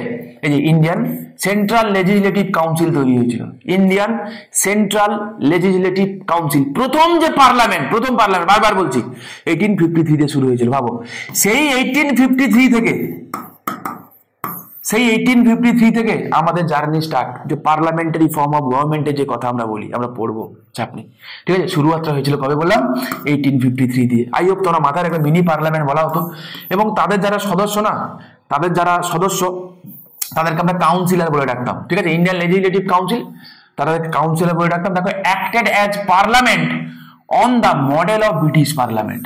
দেখলে, তাহলে বলো পরীক্ষায় আসে যে ইন্ডিয়া যে পার্লামেন্টারি ফর্ম অফ গভর্নমেন্ট যে নিয়েছে, ঠিক আছে, ইন্ডিয়া যে পার্লামেন্টারি ফর্ম অফ গভর্নমেন্ট নিয়েছে, কোন দেশ থেকে নিয়েছে, কোন দেশ থেকে নিয়েছে, India parliamentary form of government নিয়েছে ফ্রম ইউকে থেকে, ঠিক আছে, ফ্রম ইউকে থেকে, মনে থাকবে, বলো, মুখস্থ করার কিচ্ছু নেই, ফ্রম ইউকে থেকে নিয়েছে India parliamentary form of government, বড় করেছে ফ্রম ইউকে থেকে। What is parliamentary form of government পরে আমরা পড়বো, চাপের কোনো কারণ নেই। চলো নেক্সট দেখি, চলো ফ্যাক্টস টু নো, ঠিক আছে, একদম কি কি ফ্যাক্টস আছে আমরা একটুখানি দেখে নিই, যেগুলো মাথায় রাখবে, মানে এতক্ষণ আমরা যা যা পড়লাম তার মেন কথা কি কি মাথায় রাখবো। প্রথম হচ্ছে ফাদার অফ সিভিল সার্ভিস বলা হয় কাকে, না লর্ড কর্নওয়ালিসকে বলা হয়, তোমাদেরকে অলরেডি বলে দিয়েছি। William Bentinck the last governor general of Bengal and the first governor general of India, right.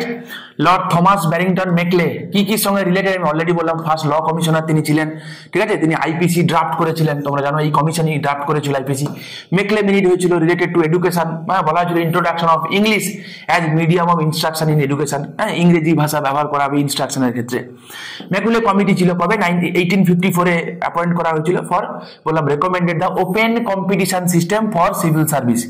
তাহলে এক্ষেত্রে আমরা তাহলে কি কি জানলাম, যে প্রথম প্রস্তাব দেওয়া হয়েছিল কোন অ্যাক্টে, 1833 অ্যাক্টে প্রস্তাব দেওয়া হয়েছিল, কিন্তু একসেপ্টেড হয়নি, একসেপ্টেড হলো কবে, 1853 অ্যাক্ট দিয়ে, মনে থাকবে। Lord Cornwallis introduce the covenanted and uncovenanted civil service, কে, লর্ড কর্নওয়ালিস, মাথায় রেখো, ফাদার অফ সিভিল সার্ভিস কাকে, father of Indian civil service কাকে বলা হয়, লর্ড কর্নওয়ালিসকে বলা হয়। তোমরা কি আমাকে কমেন্ট করে জানিয়ে তো কাকে বলা হয় father of modern Indian civil service, ঠিক আছে, father of modern Indian civil service কাকে বলা হয়, তোমরা আমাকে কমেন্ট করে জানিও, তোমরা যদি এতদূর পর্যন্ত দেখে থাকো তবে কমেন্ট করো আর কি। আচ্ছা, he was previously involved in the American revolutionary war, আমি অলরেডি তোমাদেরকে বলেছি। কোভেনেন্টেড সিভিল সার্ভিস মানে হচ্ছে হায়ার সিভিল সার্ভিস, হায়ার পোস্টে, ঠিক আছে, হায়ার পোস্টে, ধরো এখনকার সময় আইএএস এর কথা বলছি, হায়ার পোস্টের কথা সিভিল সার্ভিস। আর হচ্ছে আনকোভেনেন্টেড সিভিল সার্ভিস মানে লোয়ার সিভিল সার্ভিস, মানে ধরো ডব্লিউবিসিএস এর কথা বলছি, লোয়ার সিভিল সার্ভিসের কথা, ঠিক আছে, মোটামুটি। তো তখন যারা ছিল ব্রিটিশ অফিসিয়ালরাই শুধুমাত্র হায়ার সিভিল সার্ভিসে যেতে পারতো, ঠিক আছে, লোয়ার সিভিল সার্ভিসে মানে হায়ার সিভিল সার্ভিসে ইন্ডিয়ানরা যেতে পারতো না, ঠিক আছে। তো ইন্ডিয়ানদেরকে লোয়ার সিভিল সার্ভিসে এন্ট্রি দেওয়া হয়েছিল, লোয়ার সিভিল সার্ভিসে, ওকে, মাথায় রাখবে। আর একটা কথা তোমাদেরকে বলে রাখি, যেই কথাটা আমি বলবো বলেও ভুলে গেছি, এই 1853 যে অ্যাক্ট দিয়ে যেটা করা হলো, এই সিভিল সার্ভিসটাকে কম্পিটিটিভ বানানো হলো, প্যারালালি বলা হলো যে ইন্ডিয়ানরাও বসতে পারবে, ঠিক আছে, ইন্ডিয়ানরাও পার্টিসিপেট করতে পারবে, কিন্তু পরীক্ষা হবে লন্ডনে, ঠিক আছে, লন্ডনে। এবং তোমরা জানো যে 1885-এ যখন আইএনসি তৈরি হয় না, ইন্ডিয়ান ন্যাশনাল কংগ্রেস, তাদের ওয়ান অফ দ্য ডিমান্ডস কিন্তু এটা ছিল যে পরীক্ষা সেন্টার ইন্ডিয়াতে করতে হবে, ঠিক আছে, এবং অনেক পরে ভাবো কবে 1853, অনেক পরে লর্ড রিডিং এর সময়কালে, ঠিক আছে, লর্ড রিডিং এর সময়কালে ওই মোটামুটি 1923 অনওয়ার্ডস এই সময় কি হয়েছে না সিভিল সার্ভিস পরীক্ষা সেন্টার এক্সাম যে সেন্টারটা সেটা লন্ডন এবং ইন্ডিয়াতে প্যারালালি হতে শুরু করে। ঠিক আছে, এই কথাগুলো মাথায় রেখো, পরীক্ষায় আসতে পারে। আমি পলিটি এবং হিস্ট্রি একসঙ্গে মার্চ করিয়ে তোমাদেরকে পড়িয়ে দিচ্ছি যাতে তোমাদের এইগুলো তোমার কোনো ঝামেলা না হয়। ঠিক আছে, চলো। গভর্নমেন্ট অফ ইন্ডিয়া 1858 ভয়ঙ্কর লেভেলের ইম্পর্টেন্ট। কেন না এইটাকে বলা হয় অ্যাক্ট অফ গুড গভর্নমেন্ট। কেন গুড গভর্নমেন্ট বলা হয় জানো, পরে আসছি। Governor general of India became the viceroy of India. আচ্ছা দেখো, ফার্স্ট গভর্নর যিনি গভর্নর জেনারেল হয়েছিলেন কে হবে, ওয়ারেন হেস্টিংস। ঠিক তো, Warren Hastings was the first governor general of Bengal বা ফার্স্ট গভর্নর জেনারেল। ঠিক তো, আর যদি বলে first governor general of India তাহলে কি হবে, উইলিয়াম বেন্টিং, রাইট। যদি বলা হয় ফার্স্ট ভাইসরয় কে হবে তাহলে Lord Canning. Moral of the story হচ্ছে এইটা। ঠিক আছে, তাহলে যে ফার্স্ট হবে সে উল্টোটা লাস্টও হবে। মানে আমি যদি বলি who are the last governor of Bengal কে হবে, ওয়ারেন হেস্টিংস হবে। Who are the last governor general of Bengal তাহলে কি হবে, উইলিয়াম বেন্টিং হবে। Who are the last governor general of India last তাহলে কি হবে, লর্ড ক্যানিং হবে। বোঝা গেল কি বললাম? তো এগুলো মাথায় রেখো, এইগুলোই পরীক্ষায় তোমাকে জিজ্ঞাসা করা হবে। এবং আফটার আবার এই যে ভাইসরয়শিপটা চলবে কতদিন পর্যন্ত বলো তো, এটা চলবে 1947 পর্যন্ত। ঠিক আছে, আফটার 1947 এই ভাইসরয় পোস্টটা তো আর থাকবেই না, কারণ এন্ড অফ ব্রিটিশ রুল হয়ে যাবে, থাকবেই না। তার জায়গায় এটা আবার হয়ে যাবে গভর্নর জেনারেল অফ ইন্ডিয়া। ঠিক আছে, এবং তখন আফটার ইন্ডিপেন্ডেন্স যখন গভর্নর জেনারেল হবে, first governor general of India কে ছিল, লর্ড মাউন্ট ব্যাটেন। ঠিক আছে, মাথায় রেখো। আর এবং লাস্ট এবং অনলি ইন্ডিয়ান যে ছিল সেটা হচ্ছে চক্রবর্তী রাজা গোপালাচারী। ঠিক আছে, এই কয়েকটা কথা মাথায় রেখো। এখান থেকে কোনো না কোনো কিছু না কিছু তোমাকে ও জিজ্ঞাসা করবে, গ্যারান্টি জিজ্ঞাসা করবে। ঠিক আছে, মাথায় রেখো।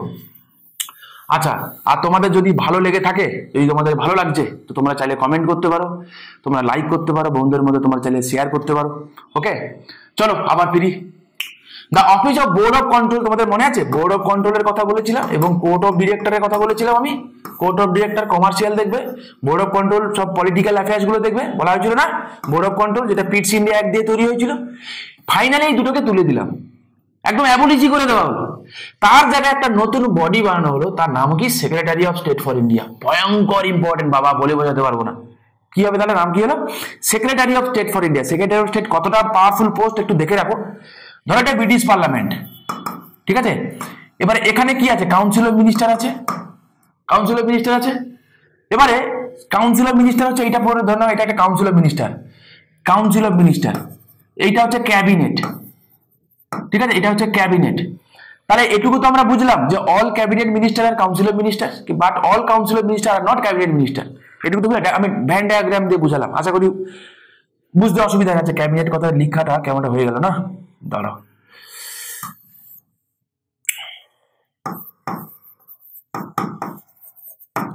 এটা হচ্ছে ক্যাবিনেট, ঠিক আছে, হলো। তাহলে এটা হচ্ছে কাউন্সিল অফ মিনিস্টার, হলো কাউন্সিল অফ মিনিস্টার, ক্যাবিনেট, বোঝা গেল। এবারে বলেছে যিনি secretary of state for India যিনি হবেন তিনি একজন ক্যাবিনেট মিনিস্টার হবেন, মানে ক্যাবিনেট র্যাঙ্কের মিনিস্টার হবেন। বুঝতে পারছো কতটা পাওয়ারফুল?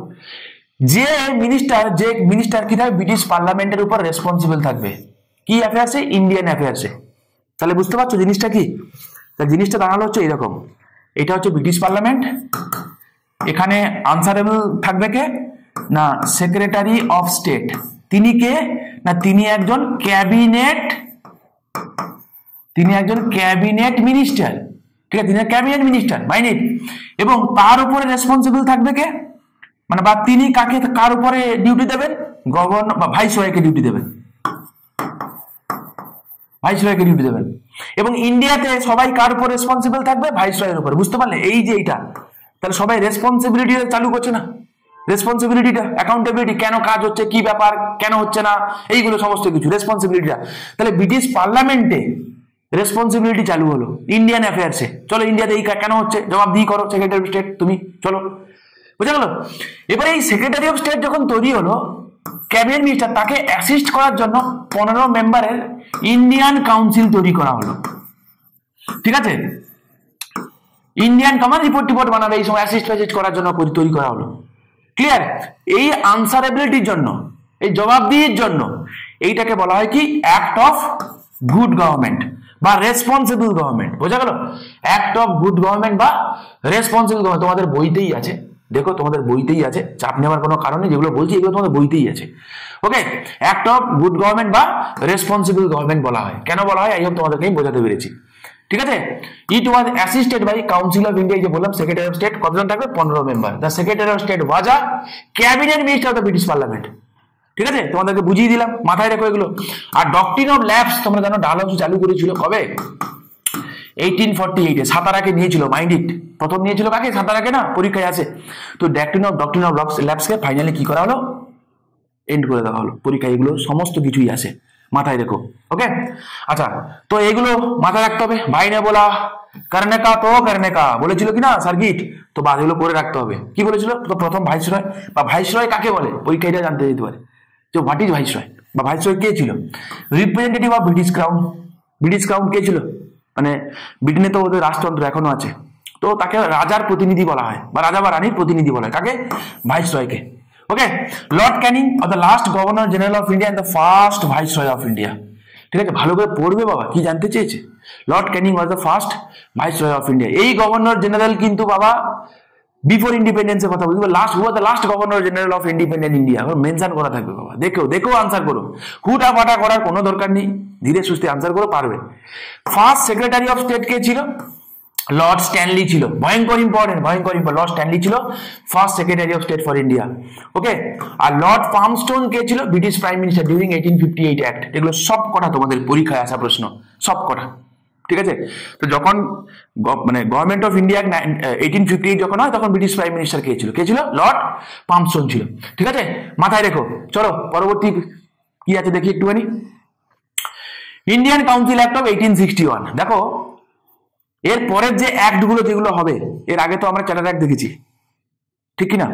73, 93, 1813, 1833, 1853। তোমরা জানো আশা করি সিপাহী বিদ্রোহ হয়ে গেছে অলরেডি, সিচুয়েশন অনেক গন্ডগোল হয়ে গেছে। ঠিক, মূলত এই কারণে কি ক্ষমতা হস্তান্তর হয়ে গেছে।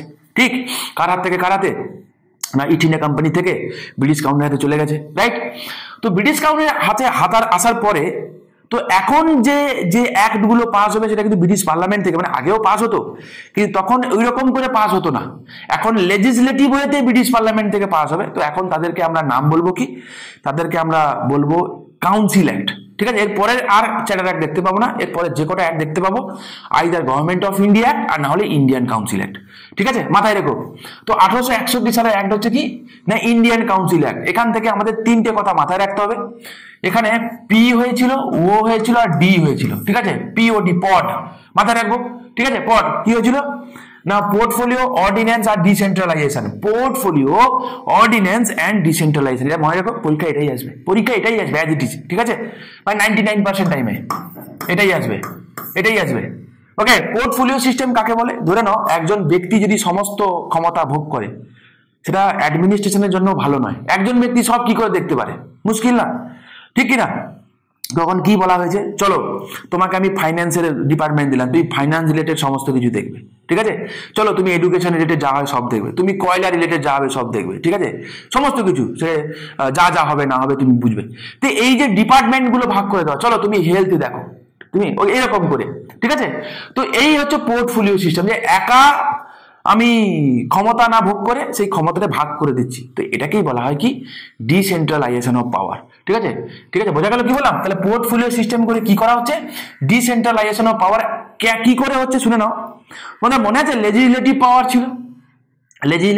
ছিল একটা জামানা ছিল 1773-তে বেঙ্গল এবং মাদ্রাজ এবং বম্বে প্রেসিডেন্সি থেকে আমরা কাটতে শুরু করেছিলাম, 33-এ পুরো একদম কেটে দিয়েছিলাম, মনে আছে?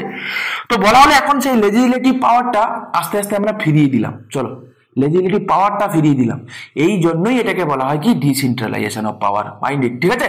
তাহলে পোর্টফোলিও মানে দপ্তরি ভাগ করে দেওয়া, ডিসেন্ট্রালাইজেশন অফ পাওয়ার, আর হচ্ছে অর্ডিন্যান্স। What is ordinance? জেনে রাখো বাবা, অর্ডিন্যান্স কিছুই না, যদি ধরো লেজিসলেটিভ বডি যখন সেশনে থাকে না, যখন লেজিসলেটিভ বডি, লেজিসলেটিভের কাজ কি? ল বানানো, ঠিক কি না? ধরো ল বানানোর জন্য লেজিসলেটিভ বডি নেই, অ্যাবসেন্ট আছে, তাহলে কি হবে না, সেই তখন কাজ চালাতে হবে। তো তখন কি করতে পারে না, এক্সিকিউটিভ তখন কি করবে, ওই লেজিসলেটিভ কাজ করবে, ঠিক আছে, লেজিসলেটিভ কিছু ফাংশন করবেন। তো এক্সিকিউটিভ যখন লেজিসলেটিভ ফাংশন করবেন যে ওয়েতে, তো সেটাই হচ্ছে অর্ডিন্যান্স, ঠিক আছে। স্বাভাবিকভাবে কোনো হঠাৎ করে কোনো গন্ডগোল হলে তবেই না হবে, মনে থাকবে। তাহলে এই অর্ডিন্যান্সটা আজও আছে, আজও আছে, তখন ভাইসরয় করতো, ঠিক আছে, আজও আছে, আজ কোনো প্রেসিডেন্ট বা গভর্নর জারি করে, ঠিক আছে। প্রেসিডেন্ট করে আন্ডার আর্টিকেল 123, ঠিক আছে, গভর্নর জারি করে আন্ডার আর্টিকেল 213, ঠিক আছে। পরীক্ষার জন্য ভয়ঙ্কর লেভেলের ইম্পর্টেন্ট। তাহলে অর্ডিন্যান্স কাকে বলে? It is a legislative power of the executive, number 1। Number 2, যখন লেজিসলেটিভ বডি যখন সেশনে থাকে না, পরে আমরা ডিটেলসে পড়বো, চাপ নেই, সেই সময় কি করতে পারে, এই এক্সিকিউটিভ অর্ডিন্যান্স বানাতে পারে। ওকে বাবা, নেক্সট। আর যেটা বলা হয়, লর্ড ক্যানিং চেয়েছিল যে এই লেজিসলেটিভ কাজকর্মের ক্ষেত্রে কিছু ইন্ডিয়ানদেরকে তাদেরকেও নেওয়া হোক, লর্ড ক্যানিং চেয়েছিল।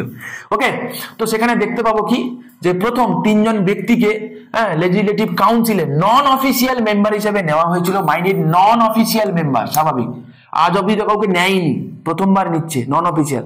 আরে ভাই, যা হয় তাই সই, নন অফিসিয়াল মেম্বার নেওয়া হচ্ছে। কে কে ছিল? ছিল রাজা অফ বেনারস, রাজা অফ বেনারস ছিল, এক সেকেন্ড দাঁড়াও তো, কি হলো রে বাবা, রাজা অফ বেনারস ছিল, মহারাজা অফ পাতিয়ালা ছিল, এবং স্যার দিনকর রাও ছিল, ঠিক আছে। মাথায় রেখো, পরীক্ষায় আসবে, ঠিক আছে। বাকিগুলো আমি তোমাদেরকে কিন্তু বলেই দিলাম। ওকে, চলো নেক্সট, চলো দেখি ইন্ডিয়ান কাউন্সিল অ্যাক্ট অফ 1892। কতটা ইম্পর্টেন্ট বলবো? একটা কারণে ইম্পর্টেন্ট, সেই একটা কারণই মাথায় রাখতে হবে। আচ্ছা, এই যে প্রথম 3 জন ইন্ডিয়ানকে নেওয়া হলো নন অফিসিয়াল মেম্বার হিসেবে, কিভাবে নেওয়া হলো? কিভাবে নেওয়া হলো? নমিনেট করে নেওয়া হলো, নমিনেশন। এই চলো তুমি আসো, তুমি আসো, তুমি, নমিনেশন। ইলেকশন মানে কি? জনপ্রতিনিধিত্ব করা, নির্বাচিত হওয়া। এক জনগণ তাকে প্রতিনিধি হিসেবে পাঠিয়েছে, চারটিখানি কথা নয়। তো নির্বাচন তো হয়নি, ঠিক আছে, নির্বাচন হয়নি। সালটা দেখো 1892, ঠিক তার আগে 1885-এ কি তৈরি হয়েছে? ইন্ডিয়ান ন্যাশনাল কংগ্রেস তৈরি হয়েছে। তাদের একটা ডিমান্ড ছিল যে ইলেকশন করাতে হবে, ঠিক আছে, চাপ নেই। INC was formed in 1885 and they started demanding election instead of nomination। বলে ঠিক আছে, তুমি নাও, অসুবিধা নেই, ইলেকশন করো, ইলেকশন করো। তাহলে ইলেকশন মানে কি এখনকার মতো ইলেকশন? 18 বছর বয়স হলেই ভোট দিতে পারবো না, তখন ইলেকশনটা ছিল, কিন্তু ইলেকশনটা এইরকম ডাইরেক্ট ইলেকশন এরকম কিন্তু ছিল না, লিমিটেড ইলেকশন ছিল, বোঝা গেল? তো যাকে ফার্স্ট টাইম যদি দেখি আমি, ফার্স্ট, এবং সেই ইলেকশনের প্রসেসটাও ছিল একটু অন্যরকম, জটিল ছিল, ওই রকম এখনকার মতো ইলেকশন নয়। কিভাবে ছিল তোমাদের পরীক্ষায় লাগবে না, আমি বলছিও না, তাই তুমি খালি এটা মাথায় রাখবে কি, এটা মাথায় রাখবে কি, যে ফার্স্ট ইনডাইরেক্ট ইলেকশন ইন্ট্রোডিউস করা হয়েছিল, ফার্স্ট টাইম। তার পরীক্ষা যদি তোমাকে দেয় যে প্রথমবারের জন্য কোন অ্যাক্ট দিয়ে, ডাইরেক্ট ও ইনডাইরেক্ট কুচবি, প্রথমবার ইলেকশনের মাধ্যমে যে লেজিসলেটিভ কাউন্সিলে যে নেওয়া শুরু হয়েছিল কোন অ্যাক্ট দিয়ে, তুমি বলবে এটা হয়েছিল থ্রু 1892 সালের ইন্ডিয়ান কাউন্সিল অ্যাক্ট দিয়ে, মনে থাকবে। আর বলা হলো কি, আর বলা হলো হে ইন্ডিয়ান, তোমরা যারা আছো তোমাদেরকে তো ঢোকানো হলো, তোমাদেরকে একটু ক্ষমতা দেওয়া হলো, কি না, তোমরা এখন বাজেট ডিসকাস করতে পারবে, বাজেট, ঠিক আছে, বাজেট। শুনে রাখো, দ্য টার্ম বাজেট যে কথাটা, এই কথাটা হচ্ছে বাগেট থেকে, বাগেট মানে লেদার ব্যাগ। ওকে, এই বাজেট প্রথম হয়েছিল লর্ড ক্যানিং এর সময়কালে, ওই 1858 এর সময়, ঠিক আছে। লর্ড ক্যানিং এর সময় প্রথম ফার্স্ট টাইম বাজেট ইন্ট্রোডিউস হয়েছিল লর্ড ক্যানিং এর সময়কালে, কিন্তু এই বাজেট ডিসকাস করতে পারতো না, স্বাভাবিক, কোনো ইন্ডিয়ান তো ছিলই না। 1861 সালে ইন্ডিয়ানদের নিয়েছে, কিন্তু তারা এইসব ডিসকাস করতে পারতো না। 1892 সালে এসে বলে চলো তোমরা বাজেট নিয়ে ডিসকাস করতে পারবে, ডিবেটে অংশগ্রহণ করতে পারবে, চলো। তো ফার্স্ট টাইম বাজেট ডিবেটে তাদেরকে অংশগ্রহণ করতে দেওয়া হলো। পরীক্ষার জন্য ভয়ঙ্কর লেভেলের ইম্পর্টেন্ট, ঠিক আছে, ভয়ঙ্কর। যারা স্কিপ করবে করো না বাবা, ঠিক আছে, এক্সপিরিয়েন্স থেকেই তোমাদেরকে বলছি, এগুলো তোমরা দেখে যাও, এইগুলোই তোমরা পরীক্ষায় আসবে, এইগুলোই জিজ্ঞাসা করা হবে, ঠিক আছে। চলো নেক্সট কি আছে দেখি। নেক্সট হচ্ছে ইন্ডিয়ান কাউন্সিল অ্যাক্ট অফ 1909। যখন আমরা পড়বো তার ব্যাকগ্রাউন্ডটা একটুখানি খেয়াল করে রাখি। দেখো ইতিহাস তোমরা পড়েছো, মনে করো কি হয়েছিল সেই সময়। তখন ঢাকায় মুসলিম লীগ তৈরি হয়েছিল, মনে পড়েছে, 1906 সালে। বঙ্গভঙ্গ চলছে, মানে সেই সময় তার রেসটা তখনও চলছে, একদম বাংলার তখন পরিস্থিতি কিরকম, ঠিক কিনা। তো এবং মুসলিম লীগ তৈরি হয়ে যাওয়ার পরে অলরেডি ইনডাইরেক্ট ইলেকশনের প্রসেস চালু হয়ে গেছে, রাইট? তারা বলছে দেখো আমাদেরকে কিন্তু পৃথক নির্বাচনের ব্যবস্থা করে দিতে হবে। দেখো বাংলা তো what Bengal things today India things tomorrow কেন বলেছিল গোপাল কৃষ্ণ গোখলে? এমনি এমনি তো বলেনি, কারণ সত্যি সত্যি তখন বাংলাই রাস্তা দেখাতো, বাংলাই মানে বাংলা সত্যি যা ভাবতো কালকের ইন্ডিয়া তাই ভাবতো, এটা ঘটতো, বাংলা রাস্তা দেখাতো। কারণ তখন ক্যাপিটাল ছিল বেঙ্গল, ঠিক কিনা? কলকাতা ছিল ক্যাপিটাল, ব্রিটিশ টেরিটরির সময় ক্যাপিটাল ছিল বেঙ্গল।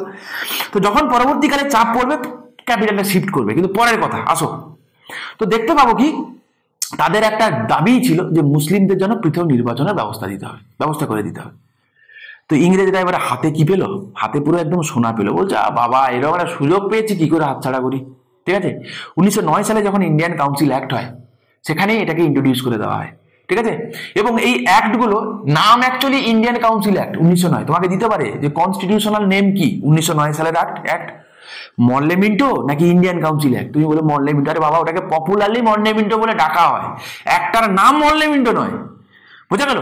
মরলে কে ছিল না সেই সময়? মরলে ছিল সেক্রেটারি অফ স্টেট, আর লর্ড মিন্টো টু অ্যাকচুয়ালি কে ছিল? দেন দা ভাইসরয় ছিল। তো এই জন্য দুজনের কম্বিনেশনের নাম ছিল মরলে মিন্টো। কনস্টিটিউশনাল নেম কিন্তু মরলে মিন্টো অ্যাক্ট নয়, কনস্টিটিউশনাল নেম হচ্ছে কি না ইন্ডিয়ান কাউন্সিল অ্যাক্ট অফ 1909। মনে রেখো, ঠিক আছে? ছোট ছোট জিনিস বলছি, ওগুলো খেয়াল রেখো। ঠিক আছে, তাহলে কি করা হলো না সেই সময় আমরা দেখতে পাবো কি যে মুসলিম লীগ তখন তৈরি হয়ে গেছে। তো তাকে লেট করেছে আগা খান, তোমরা জানো লর্ড মিন্টোর কাছে গেছে 1906 সালে, ডিমান্ড করেছে সেপারেট ইলেক্টোরেট ফর মুসলিম, যেটাকে আমরা সিমলা ডেপুটেশন বলি। ঠিক আছে, জেনে রাখো বাবা, সিমলা ডেপুটেশন। এবং এখান দিয়েই কি করা হলো, এখান দিয়েই বলা হলো কি যে this act introduce separate electorate for Muslim. ঠিক আছে, মুসলিমদের জন্য সেপারেট ইলেকশনের ব্যবস্থা করে দেওয়া হলো, এবং এখানে কমিউনাল রিপ্রেজেন্টেশনের কথা এখানে বলে দেওয়া হলো। এবং তাই লর্ড মিন্টো টু কে বলা হয় দ্য ফাদার অফ কমিউনাল ইলেক্টোরেট। ঠিক আছে, মনে থাকবে, কমিউনাল অ্যাওয়ার্ড বলিনি কিন্তু, ফাদার অফ কমিউনাল ইলেক্টোরেট। ঠিক আছে, কমিউনাল মানে বুঝতে পারছো যে ধর্মের ভিত্তিতে, মানে একটা মুসলিমদের জন্য আলাদা। তো এবং বড় কথা কি, মুসলিম ক্যান্ডিডেট দাঁড়াবে, তাকে যে ভোট দেবে সেও মুসলিম হতে হবে, বুঝতে পারছো? হিন্দু হলে হবে না, অন্য কোনো কমিউনিটি থেকে বিলং করলেও হবে না। তো তাই তাকে বলা হয় কি দ্য ফাদার অফ কমিউনাল ইলেক্টোরেট। তাহলে কাকে বলা হয়? লর্ড মিন্টো টু কে বলা হয়, লর্ড মিন্টো টু কে বলা হয় ফাদার অফ কমিউনাল ইলেক্টোরেট। ভুল করো না বাবা। আর ফাদার অফ কমিউনাল অ্যাওয়ার্ড না কিন্তু, কমিউনাল অ্যাওয়ার্ড কিন্তু রামসে ম্যাকডোনাল্ড 1932 সালে, অনেক পরে হয়েছিল, অনেক পরে। ঠিক আছে, অনেক পরে হয়েছিল, মাথায় রাখো। ঠিক আছে, আচ্ছা, Lord Minto appointed SP Sinha, নাম শুনে থাকবে তোমরা যদি কেউ ওই শিমুলতলা বলে একটা জায়গা আছে বিহারে, ঠিক আছে, যাও ওখানে দেখবে এসপি সিনহার এখনো বাড়ি আছে, ভগ্ন প্রায় বাড়ি, যাবে দেখতে পাবে। তো সেই এসপি সিনহাকে first Indian member of viceroy executive কাউন্সিলে নিয়েছিল। ভয়ঙ্কর, আজ অব্দি নিয়েছে নন মেম্বার হিসেবে নিয়েছিল নর্মাল, কিন্তু এক্সিকিউটিভ কাউন্সিলে কিন্তু কাউকে নেয়নি। ফার্স্ট টাইম, বারবার বলছি, এক্সিকিউটিভ কাউন্সিলে যাকে নেওয়া হল তার নাম কি? এসপি সিনহা। ঠিক আছে, মনে রেখো। আর কি করা হলো? Indian were given the membership to the imperial legislative council for the first time. ঠিক আছে, আর স্ট্রেংথ বাড়িয়ে 16 থেকে বাড়িয়ে 60 করা হয়েছিল। ঠিক আছে, আমি আবার বলছি যে এখানে পলিটির সাথে সাথে ইতিহাসের দিকটাও মাথায় রেখে আমি তোমাদের পড়ে দিচ্ছি, যেহেতু অ্যাজ এ হোল তোমাদেরকে জিকেই পড়তে হবে। ঠিক আছে, চলো এবার দেখতে পাবো কি নেক্সট, মন্টেগু চেমসফোর্ড রিফর্ম। এটা অ্যাকচুয়ালি নাম, মানে ডাকি, অ্যাকচুয়ালি কনস্টিটিউশনাল নেম হচ্ছে গভর্নমেন্ট অফ ইন্ডিয়া অ্যাক্ট। তাহলে যদি তোমাকে জিজ্ঞাসা what is the constitutional name of 1919 act, তুমি বলবে কি government of India act, which is popularly known as Montagu Chelmsford act. ঠিক আছে, তাহলে কে ছিল মন্টেগু আর চেমসফোর্ড কে ছিল? মন্টেগু ছিল তখন secretary of state, Lord Chelmsford ছিল কে? দেন দ্য ভাইসরয় অফ ইন্ডিয়া। ঠিক আছে, তো মন্টেগু ডিক্লারেশন হয়েছিল 1917-এ, তো তারপরে মূলত এই অ্যাক্টটা হয়েছে। ঠিক আছে, the gradual introduction of responsible government in India. Okay, বলা হয়েছিল কি যে আমরা, মানে মন্টেগু ডিক্লারেশন দিয়ে বলা হয়েছিল যে আমরা ইন্ডিয়াতে আমরা কি করতে চাইছি, যে রেসপন্সিবল গভর্নমেন্ট আমরা করতে চাইছি, ইন্ডিয়াতে রেসপন্সিবল গভর্নমেন্ট আমরা করতে চাইছি। ভালো কথা। ঠিক আছে, আর কি বলেছে? It introduce the concept of federal structure with a unitary bias. আচ্ছা, ফেডারেল মানে কি? ফেডারেল মানে যুক্তরাষ্ট্রীয় কাঠামো। ঠিক আছে, মানে এখানে আলাদা করে ইউনিয়ন থাকবে, আলাদা করে স্টেট থাকবে, দুজনের আলাদা আলাদা সংবিধান থাকবে। ঠিক আছে, কিন্তু আমাদের ক্ষেত্রে কি করা হলো, মানে বলা হলো কি যে ফেডারেল স্ট্রাকচার হবে, ঠিক আছে, স্ট্রাকচারটা হবে ফেডারেল, মানে আলাদা করে কেন্দ্র থাকবে, আলাদা করে রাজ্য থাকবে। মানে কেন্দ্র রাজ্য এরকম তো না, তখন প্রভিন্স ছিল, আর তখন ছিল তোমাদের ব্রিটিশ তাদের যা এলাকা যেগুলো ছিল, আর প্রিন্সিলি স্টেটস গুলো যেগুলো ছিল, ঠিক আছে। বলা হলো কি যে বলা হলো যেটা যে আমরা ফেডারেল স্ট্রাকচারটা তো ফেডারেল হবে, ঠিক আছে, মানে আলাদা করে সেন্ট্রাল গভর্নমেন্ট থাকবে, আলাদা করে রাজ্য সরকার থাকবে, যেমন আমি বলছি এখনকার পার্সপেক্টিভে দেখি, কিন্তু ইউনিটারি বেসিস, মানে সময় সাপেক্ষে এই ফেডারেল স্ট্রাকচার নাও থাকতে পারে। আর যেমন আমাদের আছে, আমাদের এখন কি ফেডারেশন উইথ স্ট্রং সেন্টার, কিন্তু এই যে কনসেপ্টটা আমরা যখন নিই না, ফেডারেশন উইথ স্ট্রং সেন্টার,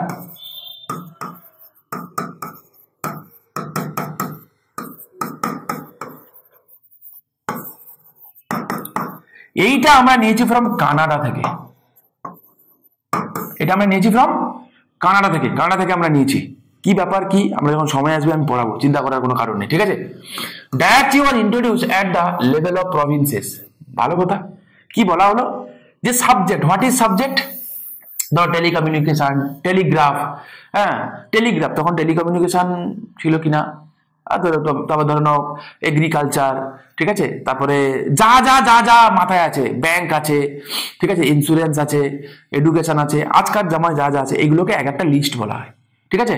তো বলা হলো কি এইটাকে এর উপরে ল কে বানাবে, ঠিক আছে, কার অথরিটি থাকবে, সেইটা নিয়ে দুভাগে ভাগ করে দেওয়া হলো। একটাকে বলা হলো প্রভিন্সের হাতে থাকবে, আর কিছু থাকবে সেন্ট্রালের হাতে। তাহলে প্রভিন্সিয়াল লিস্ট এবং স্টেট লিস্ট এরকম করে ভাগ করে দেওয়া হলো, ঠিক আছে। বেসিক্যালি এরকম করে পার্মানেন্ট ভাবে দেখতে পাবো আরো পরে, 1935 অনওয়ার্ড আসছে, একটু পরে দেখাতে পারবো। তো তখন মোটামুটি প্রভিন্সিয়াল এবং সেন্ট্রাল এরকম করে ভাগ করে দেওয়া হয়েছিল। এবং বলা হলো কি, ভালো করে মন দিয়ে শুনবে, এই যে প্রভিন্সিয়াল যে লিস্ট যেটা আছে না, এই প্রভিন্সিয়াল লিস্টকে আমরা দুটো ভাগে ভাগ করলাম, ঠিক আছে। কি কি, একটা হচ্ছে রিজার্ভ, মানে যেটাতে এক্সক্লুসিভলি ভাইসরয় যিনি আছেন, ঠিক আছে, এবং তার এক্সিকিউটিভ কাউন্সিল যা আছে তারাই এক্সক্লুসিভলি ল বানাবে, কারোর কোনো পরামর্শ নেবে না। আর ট্রান্সফার যেটা আছে, যে তারা পরামর্শ নেবে, এরকম ছিল। তাহলে ডায়ারচিটা হয়েছিল কোথায়, ডায়ারচি হয়েছিল প্রভিন্সিয়াল লেভেলে, প্রভিন্সে হয়েছিল, সেন্ট্রালে হয়নি। সেন্ট্রালে ডায়ারচি পরে হবে, 1935 হবে, ঠিক আছে। 1935 সেন্ট্রালে ডায়ারচি হবে, তখন আবার ডায়ারচি প্রভিন্স গুলো থেকে তুলে দেওয়া হবে। এই ছোট ছোট জিনিস মাথায় রেখো, পরীক্ষা এইগুলোই আসবে, এইগুলোই আসবে, আর সেন্ট্রাল জাতীয় পরীক্ষা তো গ্যারান্টি আসবে, বোঝা গেল, পরিষ্কার। তাহলে ট্রান্সফার সাবজেক্ট করা হলো, রিজার্ভ সাবজেক্ট করা হলো, বললাম আমি। Bicameralism was introduce for the first time, আহা হা হা হা, মধু মধু, চলো কনসেপ্ট বুঝি একটুখানি। 1853 তে কি হয়েছিল, সেন্ট্রাল লেজিসলেটিভ কাউন্সিল, একটু আগেই পড়ালাম আমি, ঠিক, এটা ছিল ইউনিক, একটা সিঙ্গেল বডি ছিল একটা। এইটা কি করা হলো, বাইক্যামেরাল, মানে দ্বিকক্ষ বিশিষ্ট আইনসভা। কি করা হলো বলতো, দুটো বডি বানানো হলো, একটা নাম দেওয়া হলো কাউন্সিল অফ স্টেট, আর একটা নাম দেওয়া হলো হাউস অফ পিপল, ঠিক আছে। দেখো তো কাউন্সিল মানে কি, কাউন্সিল সমবায়, তাই না, সমন্বয়। অফ স্টেট কার সমন্বয়, রাজ্যের, তাহলে কাউন্সিল অফ স্টেট মানে রাজ্যের সমবায়, আচ্ছা, বা সমন্বয়। হাউস অফ পিপল মানে হাউস অফ পিপল মানে পিপলস হাউস, আচ্ছা ভালো কথা, বোঝা গেল। এই যে দুটো হাউস, কাউন্সিল অফ স্টেট এবং হাউস অফ পিপল, এই দুটো হাউস করা হয়েছিল এই 1919 অ্যাক্ট দিয়ে। This is called bicameralism, bicameralism of legislature. মাথায় থাকবে, হ্যাঁ কি না, মাথায় রাখতে হবে। তাহলে আজকের জামানায় আমরা দেখতে পাবো সেম প্রসেসটা আজও আছে, সেম প্রসেসটা আজও আছে, আজও আছে। এই হাউস অফ পিপল এবং কাউন্সিল অফ স্টেট, দেখো তো কাউন্সিল অফ স্টেট রাজ্যের সভা। 1954 আমরা কি করি, এগুলো নামগুলোকে চেঞ্জ, আগে হিন্দি তর্জমা করে দিই ইংরেজি নামগুলো, আর কিচ্ছু না।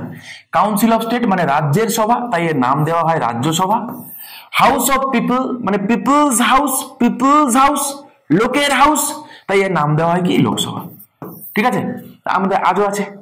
তাহলে দেখো 1853 থেকে চালু হয়ে 1919 সালে বাইক্যামেরাল হয়ে গেছে, আজও আছে, আজও আছে। ক্লিয়ার? আই হোপ তোমাদের এই জিনিসগুলো যদি তোমরা কনসেপ্ট যদি ক্লিয়ার থাকে না, পরে জিনিসগুলো পড়তে খুব মজা পাবে এবং ইজিলি তোমরা সলভ করতে পারবে, ঠিক আছে। চুটকি বাজিয়ে বাজিয়ে আনসার করবে, এটাই তো আমার মোটো, টেনশন না নিয়ে, okay. Direct election were introduce for the first time. দেখো 1892 সালে কি হয়েছিল, প্রথম ইনডাইরেক্ট ইলেকশন হয়েছিল, ঠিক আছে। হয়েছিল। এবং 1909 সালে সেইখানে মুসলিম প্রতিনিধিদের দ্বারা মুসলিমরা হবে সেটাও বলা হয়েছিল, সেপারেট ইলেক্টোরেট হলো। এবারে বলো না, ডাইরেক্ট ইলেকশন হবে, মানে এখনকার মতো ইলেকশন হবে। কিন্তু দেয়ার ইজ এ ডিফারেন্স। কি ডিফারেন্স? এখন যেন আমরা সবাই ভোট দিতে পারি, জাতি, ধর্ম, বর্ণ, নারী, পুরুষ সমস্ত কিছু নির্বিশেষে 18 বছর বয়স হলেই ভোট দিতে পারি, তো যেটাকে আমরা বলা হয় ইউনিভার্সাল অ্যাডাল্ট সাফরেজ। হ্যাঁ, প্রাপ্তবয়স্কদের ভোট দানের অধিকার আছে কিনা, ডেমোক্রেসির একটা বিরাট বড় পার্ট এটা। তখন কিন্তু এরকম সবাইকে দেওয়া হতো না, সিলেক্টেড কিছু লোক, তখন কারো প্রপার্টির উপর ভিত্তি করে, বোঝা গেল, এরকম কিছু ভিত্তি করে তখন তারা ভোট দিতে পারতো সবাই। ইউনিভার্সাল অ্যাডাল্ট সাফরেজ কিন্তু তখন আমাদের ছিল না। আবারও বলে দিই, ইউনিভার্সাল অ্যাডাল্ট সাফরেজ বা প্রাপ্তবয়স্কদের ভোট দানের অধিকার কিন্তু তখন ছিল না। বোঝা গেল? বোঝা গেল কি বললাম? বা বলা ভালো যে ব্রিটিশ জামানায় কোনোদিনই ছিল না, কোনোদিনই ছিল না। আফটার ইন্ডিপেন্ডেন্স এটা আমরা ভারতের সংবিধান যখন অ্যাডাপ্ট করা হয়, আমরা ইউনিভার্সাল অ্যাডাল্ট সাফরেজটা নিয়েছি। ঠিক আছে, মনে থাকবে এটা। আর্টিকেল 326 যদি আমরা দেখি, দেখতে আর্টিকেল 326, আর্টিকেল 326, ওকে, আর্টিকেল 326 মনে রাখো, মনে রাখো। 324 ইলেকশন কমিশন আছে, 326 এ পেয়ে যাবে এটা। তাহলে কি হলো? Separation of central budget from provincial budget. হ্যাঁ, it provided for the establishment of public service commission. খুব ইম্পর্টেন্ট। বলা হলো কি এতদিন কম্পিটিটিভ এক্সাম হবে, ভালো কথা, কোনো চাপ নেই, কোনো চাপ নেই। সালটা কত? এই সালটা কত? 1919। কি বলা হলো? যে আমরা একটা পাবলিক সার্ভিস কমিশনই বানাবো। চলো, আমরা একটা পাবলিক সার্ভিস কমিশন বানাবো যে এই সমস্ত রিক্রুটমেন্ট গুলো করবে ইন্ডিয়াতে। বুঝা? দেখতে পাচ্ছ 1919, আর আমি বলেছি 1923 সালে ইন্ডিয়াতে কন্ডাক্ট হয়ে যাবে। দেখো, দেখতে পাবো একটা কমিশন আসবে।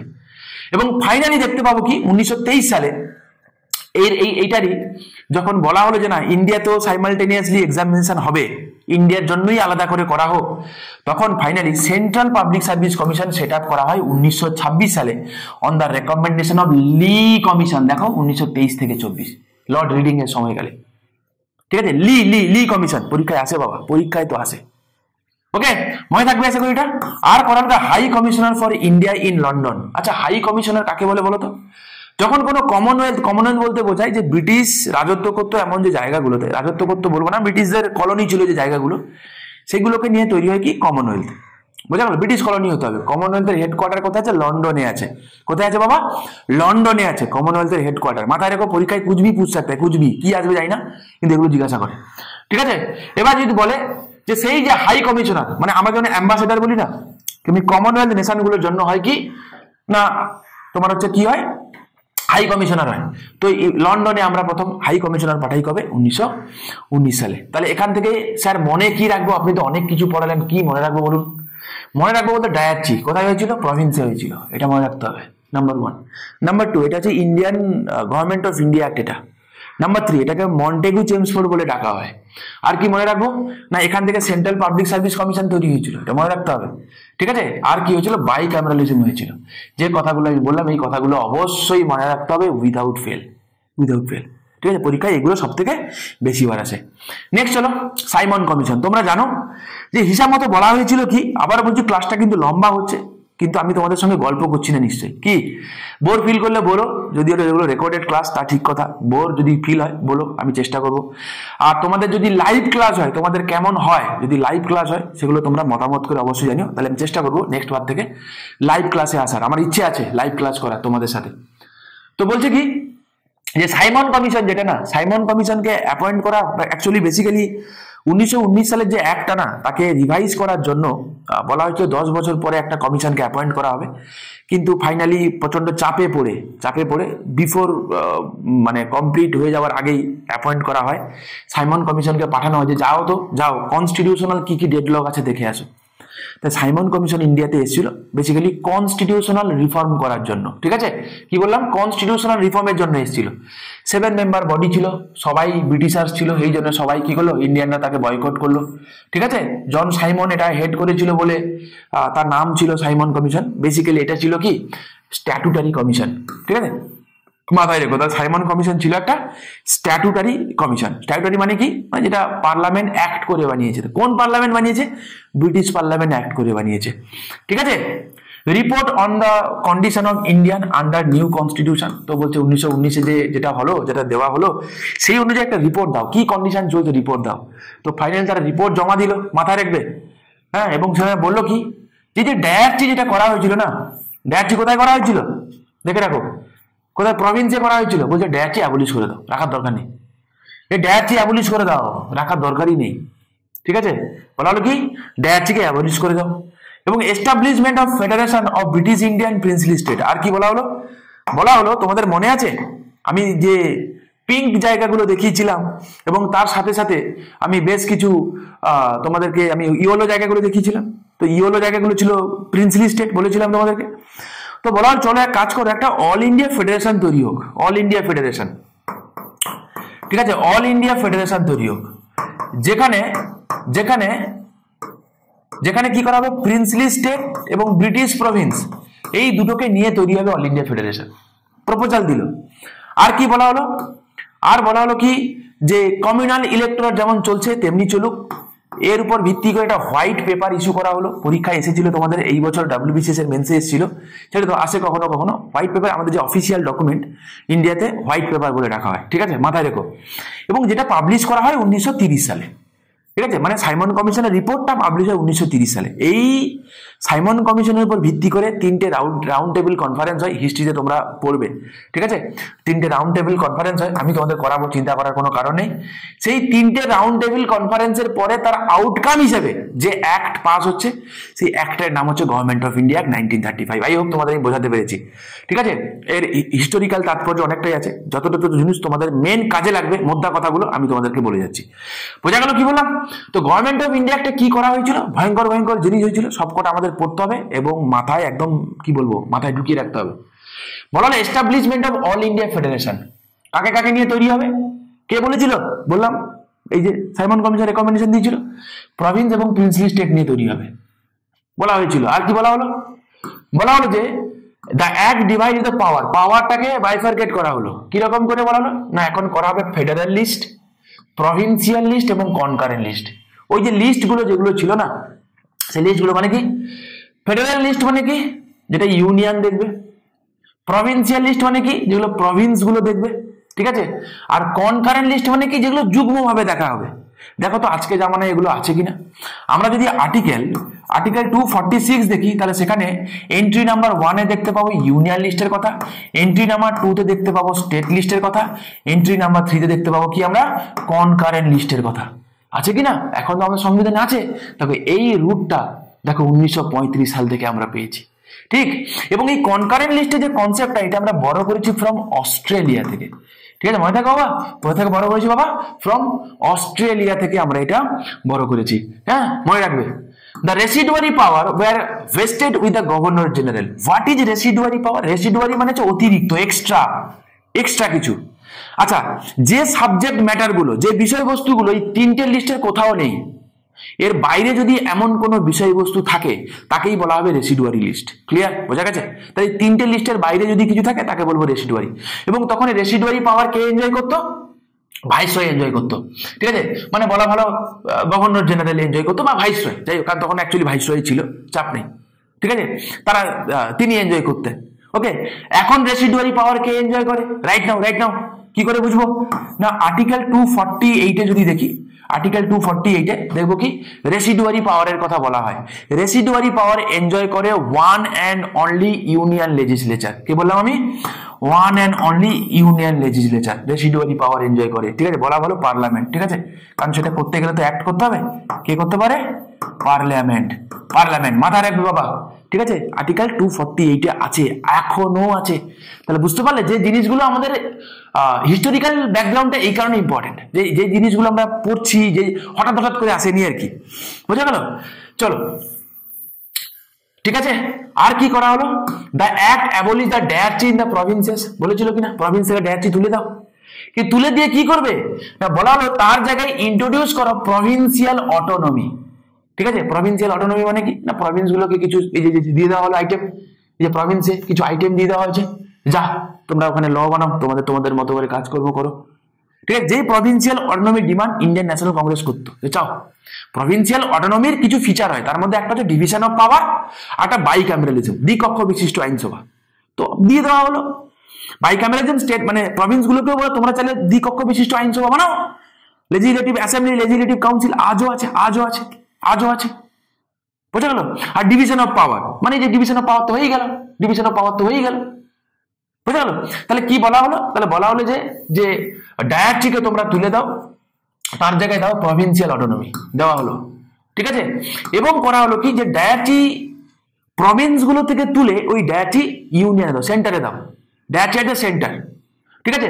তাহলে দেখতে পাবো কি ডায়াট্রি এট দ্য সেন্টার, তাহলে ডায়াট্রি এট এ টাইম, মন দিয়ে শুনবে বাবা, ডায়াট্রি এট এ টাইম সেন্টারে এবং প্রভিন্সে একসঙ্গে কখনো ছিল না। প্রথম ডায়াট্রি ইন্ট্রোডিউস হয়েছিল প্রভিন্সে, পরে ডায়াট্রি ইন্ট্রোডিউস হয়েছে কোথায় না তোমার সেন্টারে, রাইট? কথাটা মাথায় রেখো। প্রথমে ইন্ট্রোডিউস হয়েছিল 1919 সালে, সেন্টারে ইন্ট্রোডিউস হলো কবে? 1935 দিয়ে, government of India act of 1935 দিয়ে, ঠিক আছে? বোঝা যাচ্ছে?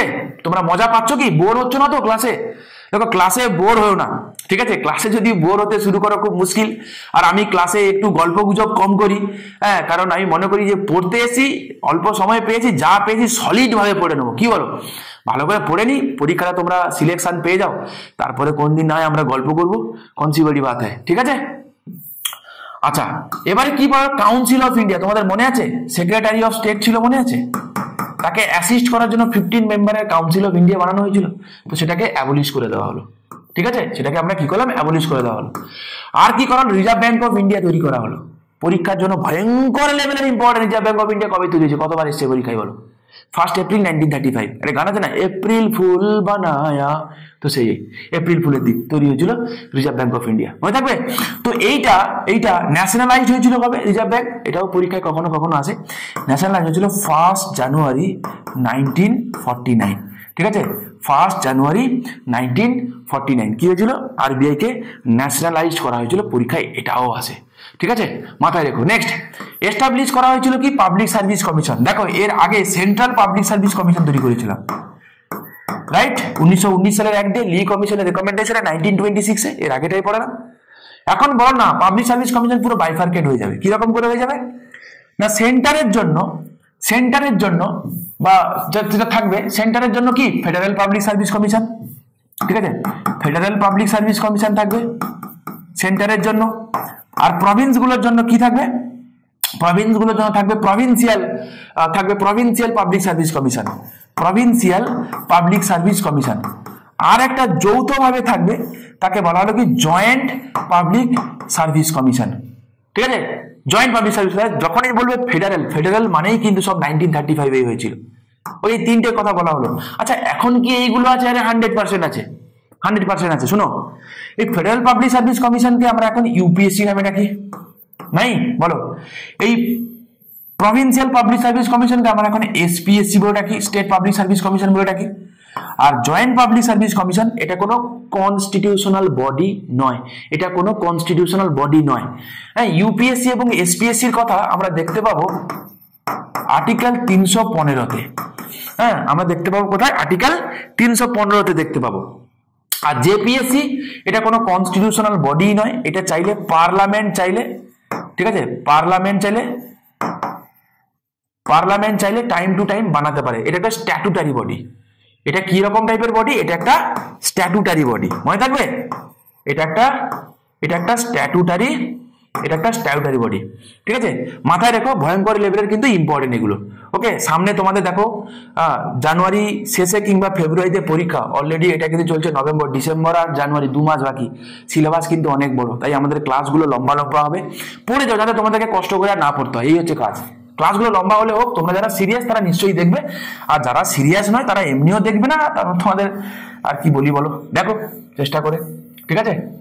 এমনি ভালো জিনিস লোকে দেখে কম, এটা ঠিক কথা। ওকে, চলো। ওকে, আর কি করা হলো বলো তো? ফেডারেল কোর্ট তৈরি করা হলো 1937-এ। আর সেপারেশন অফ বার্মা, এই জিনিসগুলো করা হয়েছিল through government of India act of 1935। মাথায় রেখো। এবারে আসো, যে অল ইন্ডিয়া ফেডারেশন তৈরি করার কথা বলা হয়েছিল, কাকে নিয়ে তৈরি হবে? প্রিন্সলি স্টেট এবং ব্রিটিশ প্রভিন্স নিয়ে তৈরি হবে না? এই পিঙ্ক জায়গাগুলো এবং ইয়েলো জায়গাগুলো, অ্যাকচুয়ালি ইয়েলো জায়গাগুলোতে রাজারা রাজত্ব করতো, ঠিক কথা, কিন্তু এখানে এরা ব্রিটিশ যে কুইন তার বশ্যতা স্বীকার করে রাজত্ব করতো একটা এগ্রিমেন্টের মধ্য দিয়ে। নিজেরা নিজেদের মতো রাজত্ব করতো, কোনো চাপ নেই, কিন্তু ওদের ডিফেন্স, ফরেন অ্যাফেয়ার সমস্ত কিছু কিন্তু দেখতো কিন্তু ব্রিটিশ অথরিটি। বোঝা গেল? তো বলা হলো চলো সবাই মিলে আমরা জোট হয়ে যাই, দিয়ে আমরা অল ইন্ডিয়া ফেডারেশন করি। কিন্তু কখনো সেটা আর সাকসেসফুল হয়নি। কাদের জন্য হয়নি জানো? এই প্রিন্সলি স্টেটের জন্য হয়নি। আমাদের যে রাজওয়াড়া যারা ছিল না, ওরাই হতে দেয়নি, বোঝা গেল? এই প্রিন্সলি স্টেট গুলোর জন্যই হতে দেয়নি। তাহলে অল ইন্ডিয়া ফেডারেশন কখনো হয়নি, বিকজ অফ প্রিন্সলি স্টেট গুলো বেঁকে বসেছিল বলে, মনে রাখো। আর এই গভর্নমেন্ট অফ ইন্ডিয়া 1935 সম্পর্কে দুটো ফেমাস অ্যাক্ট যেগুলো পরীক্ষায় আসবেও আবার, মনে রাখো। বলছে we are provided with a car, all brakes and no engine. বলছে গাড়ি আছে, তার খুব সুন্দর দুর্দান্ত ব্রেকিং সিস্টেম, কিন্তু ইঞ্জিনটাই নেই। কে বলেছিল? জওয়াহরলাল নেহরু বলেছিল, ঠিক আছে। আর কি বলছে? We frame the act of 1935 because we thought that was the best way of maintaining British influence in India. Lord Linlithgow বলেছিল। বলছে আমরা গভর্নমেন্ট অফ 1935 বানিয়েছি এই কারণে এটাই, this is the good way, যে আমরা ইন্ডিয়াকে মেনটেন করবো, this is the good way. হ্যাঁ, এটা লর্ড লিনলিথগো বলেছিল, ঠিক আছে। নেক্সট আসো, আগস্ট অফার। দেখো এই আগস্ট অফার যেটা, এটা আমরা দেখতে পাবো 1940-তে হয়েছিল, এবং এখানে যেটা তৎকালীন সময়ে ডিক্লেয়ার করেছিল কে না, ভাইসরয় লর্ড লিনলিথগো, ঠিক আছে। খুব ইম্পর্টেন্ট। এবং বলেছিল কি, যে তখন তোমরা অলরেডি জানো যে সেকেন্ড ওয়ার্ল্ড ওয়ার শুরু হয়ে গেছে, এবং তখন অলরেডি জার্মানি তখন অলরেডি ইউকে কে অ্যাটাক করে ফেলেছে, ঠিক। মানে হিটলার তখন অ্যাটাক করেছে 10 জুলাই 1940, এবং সেই সময় চাপে পড়ে তখন মানে লর্ড লিনলিথগো বলছে আর কি, যে চলো যুদ্ধকালীন সময় ভারতীয়রা তোমরা আমাদের সাথ দাও, আফটার যুদ্ধ খতম হয়ে যাওয়ার পরে ইন্ডিয়াকে আমরা ডমিনিয়ন স্ট্যাটাস দেবো, ঠিক আছে। এবং এটাকেই বলা হয় কি, আগস্ট অফার। তাহলে আগস্ট অফারের মেন কথা কি, ডমিনিয়ন স্ট্যাটাস দেবো, ঠিক আছে। ইন্ডিপেন্ডেন্সের কথা কিন্তু আসেইনি। Okay next. তা ডমিনিয়ন স্ট্যাটাস পেলে কি হবে না, সেক্ষেত্রে কনস্টিটিউয়েন্ট অ্যাসেম্বলি তৈরি হবে। হ্যাঁ, যারা এই ডমিনিয়নের জন্য, নতুন যে ডমিনিয়ন যদি হয় তার জন্য কনস্টিটিউশন বানাতে পারবে, ঠিক আছে, সংবিধান বানাতে পারবে। ভারতীয়দের জন্য সংবিধান রচনা করতে পারবে, সেই প্রপোজালটা দিয়েছিল, ঠিক আছে। চলো নেক্সট দেখা যায় ক্রিপস মিশন। তো ফাইনালি ডমিনিয়ন স্ট্যাটাসটা যে অ্যাকসেপ্টেড হয়েছিল এমনটা নয়। Cripps mission, Stafford Cripps, March 1942-তে ব্রিটিশ ক্যাবিনেটেরই তিনি একজন মেম্বার ছিলেন। তো তিনি এই আগস্ট অফারটা, যেটা যে ডমিনিয়ন স্ট্যাটাসটা যেটা ডিক্লেয়ার করেছিল না লর্ড লিনলিথগো, সেটা বাস্তবায়িত করার জন্য স্ট্যাফোর্ড ক্রিপস এসেছিল। তো যেহেতু স্ট্যাফোর্ড ক্রিপস হেড করেছিল, তাই এটা নাম ছিল ক্রিপস মিশন, ঠিক আছে। আর তৎকালীন সময় প্রাইম মিনিস্টার ছিল উইনস্টন চার্চিল, মাথায় রেখো। তাহলে যখন ক্রিপস মিশন ভারতে আসে, তৎকালীন সময় ব্রিটিশ প্রাইম মিনিস্টার ছিল কে, উইনস্টন চার্চিল ছিল, মাথায় রেখো। Provided Congress and Muslim League could accept them. বলছে দেখো ডমিনিয়ন স্ট্যাটাস আমরা ইন্ডিয়াকে দেবো, একদম অফিসিয়ালি বললাম ক্রিপস মিশন দিয়ে, কিন্তু একটা শর্ত আছে। কি শর্ত বলতো? আনডিভাইডেড ইন্ডিয়া চাই। আচ্ছা, হঠাৎ করে কেন এই কথাটা বললাম একটুখানি বলে দিই। 1940-তে তোমাদের মনে আছে মুসলিম লীগের লাহোর সেশনের কথা? সেখানে কি বলা হয়েছিল? ভাগ করো বলেছিল অলরেডি, ঠিক কিনা? তো বলছে দেখো ওই ভাগাভাগি না, ডমিনিয়ন স্ট্যাটাস দেবো, কিন্তু আনডিভাইডেড ইন্ডিয়া চাই, এবং দুজনকে রাজি হতে হবে, কংগ্রেস এবং মুসলিম দুজনকে রাজি হতে হবে। কিন্তু দুর্ভাগ্য হচ্ছে দুজনের কেউ রাজি হয়নি। কেন রাজি হয়নি? দুজনের কি রিজন একই ছিল? না, দুজনের দুটো আলাদা আলাদা রিজন ছিল। কি রিজন ছিল? কংগ্রেস বলছে দেখো আমরা তো আনডিভাইডেড ইন্ডিয়া চাই, কোনো চাপ নেই। মুসলিম লীগ বলছে আমাদের ডিভাইডেড ইন্ডিয়া চাই। দুজনে রাজি হয়নি, কিন্তু দুজনের মোটিভ কিন্তু এক ছিল না, মোটিভ কিন্তু দুজনের আলাদা ছিল, ঠিক আছে। The constitution of India was to be framed by a constituent assembly. মানে বলা হলো আর কি এখানে, যে যদি ডমিনিয়ন স্ট্যাটাস দেওয়া হয় তাহলে কি পাবে, স্বাভাবিকভাবে। হ্যাঁ, এবং যারা elected for the purpose by the Indian people, বললাম আমি যে ভারতীয়দের দ্বারা ভারতীয় সংবিধান রচনা হবে যদি ডমিনিয়ন স্ট্যাটাস পাওয়া যায়। আর কি হবে? The constitution should give Indian dominion status, already বললাম আমি, কিন্তু ফেল হয়ে গেছিল। কারণ কি দেখো এখানে আবারও বললাম যে মুসলিম লীগ দাবি করেছিল কি, যে তাদের আলাদা স্টেট দিতে হবে, রাইট। আর কংগ্রেস চেয়েছিল আনডিভাইডেড ইন্ডিয়া, মনে আছে আশা করি। তো এই কারণে যদি ফেল হয়ে যেতে শুরু হলো কুইট ইন্ডিয়া মুভমেন্ট, ভারত ছাড়ো আন্দোলন, ঠিক আছে। এটা তোমরা ইতিহাসে পড়বে অবশ্যই। নেক্সট আসো, আমি ব্যাকগ্রাউন্ড গুলো এই কারণে বলে যাচ্ছি যে যাতে তোমরা রিলেট করতে পারো। শুধু পলিটি তো আর ডেভেলপ হয়নি রে বাবা, মানুষজনের বাইরে তো আর কোনো কিছু তৈরি হয়নি। তো সেই সমসাময়িক কি ঘটনাগুলো ঘটেছিল সেগুলো আমাদের মাথায় রাখতে হবে, রাইট। আচ্ছা, ক্যাবিনেট মিশন প্ল্যান। তো ক্যাবিনেট মিশন প্ল্যান এটা হয়েছিল কবে তোমরা জানো? যে 15ই মার্চ 1946 সালে। ক্লেমেন্ট এটলি তো তৎকালীন সময়ে প্রাইম মিনিস্টার ছিল। হ্যাঁ, ক্যাবিনেট মিশন কি করেছিল না ইন্ডিয়াতে পাঠিয়েছিল। তো এটা খুব ইম্পর্টেন্ট যে কে পাঠিয়েছিল। ক্যাবিনেট মিশনকে পাঠিয়েছিল কে? British prime minister Clement Attlee, মনে থাকবে। হ্যাঁ, এবং ক্লেমেন্ট এটলি কোন পার্টির ছিল বলতো?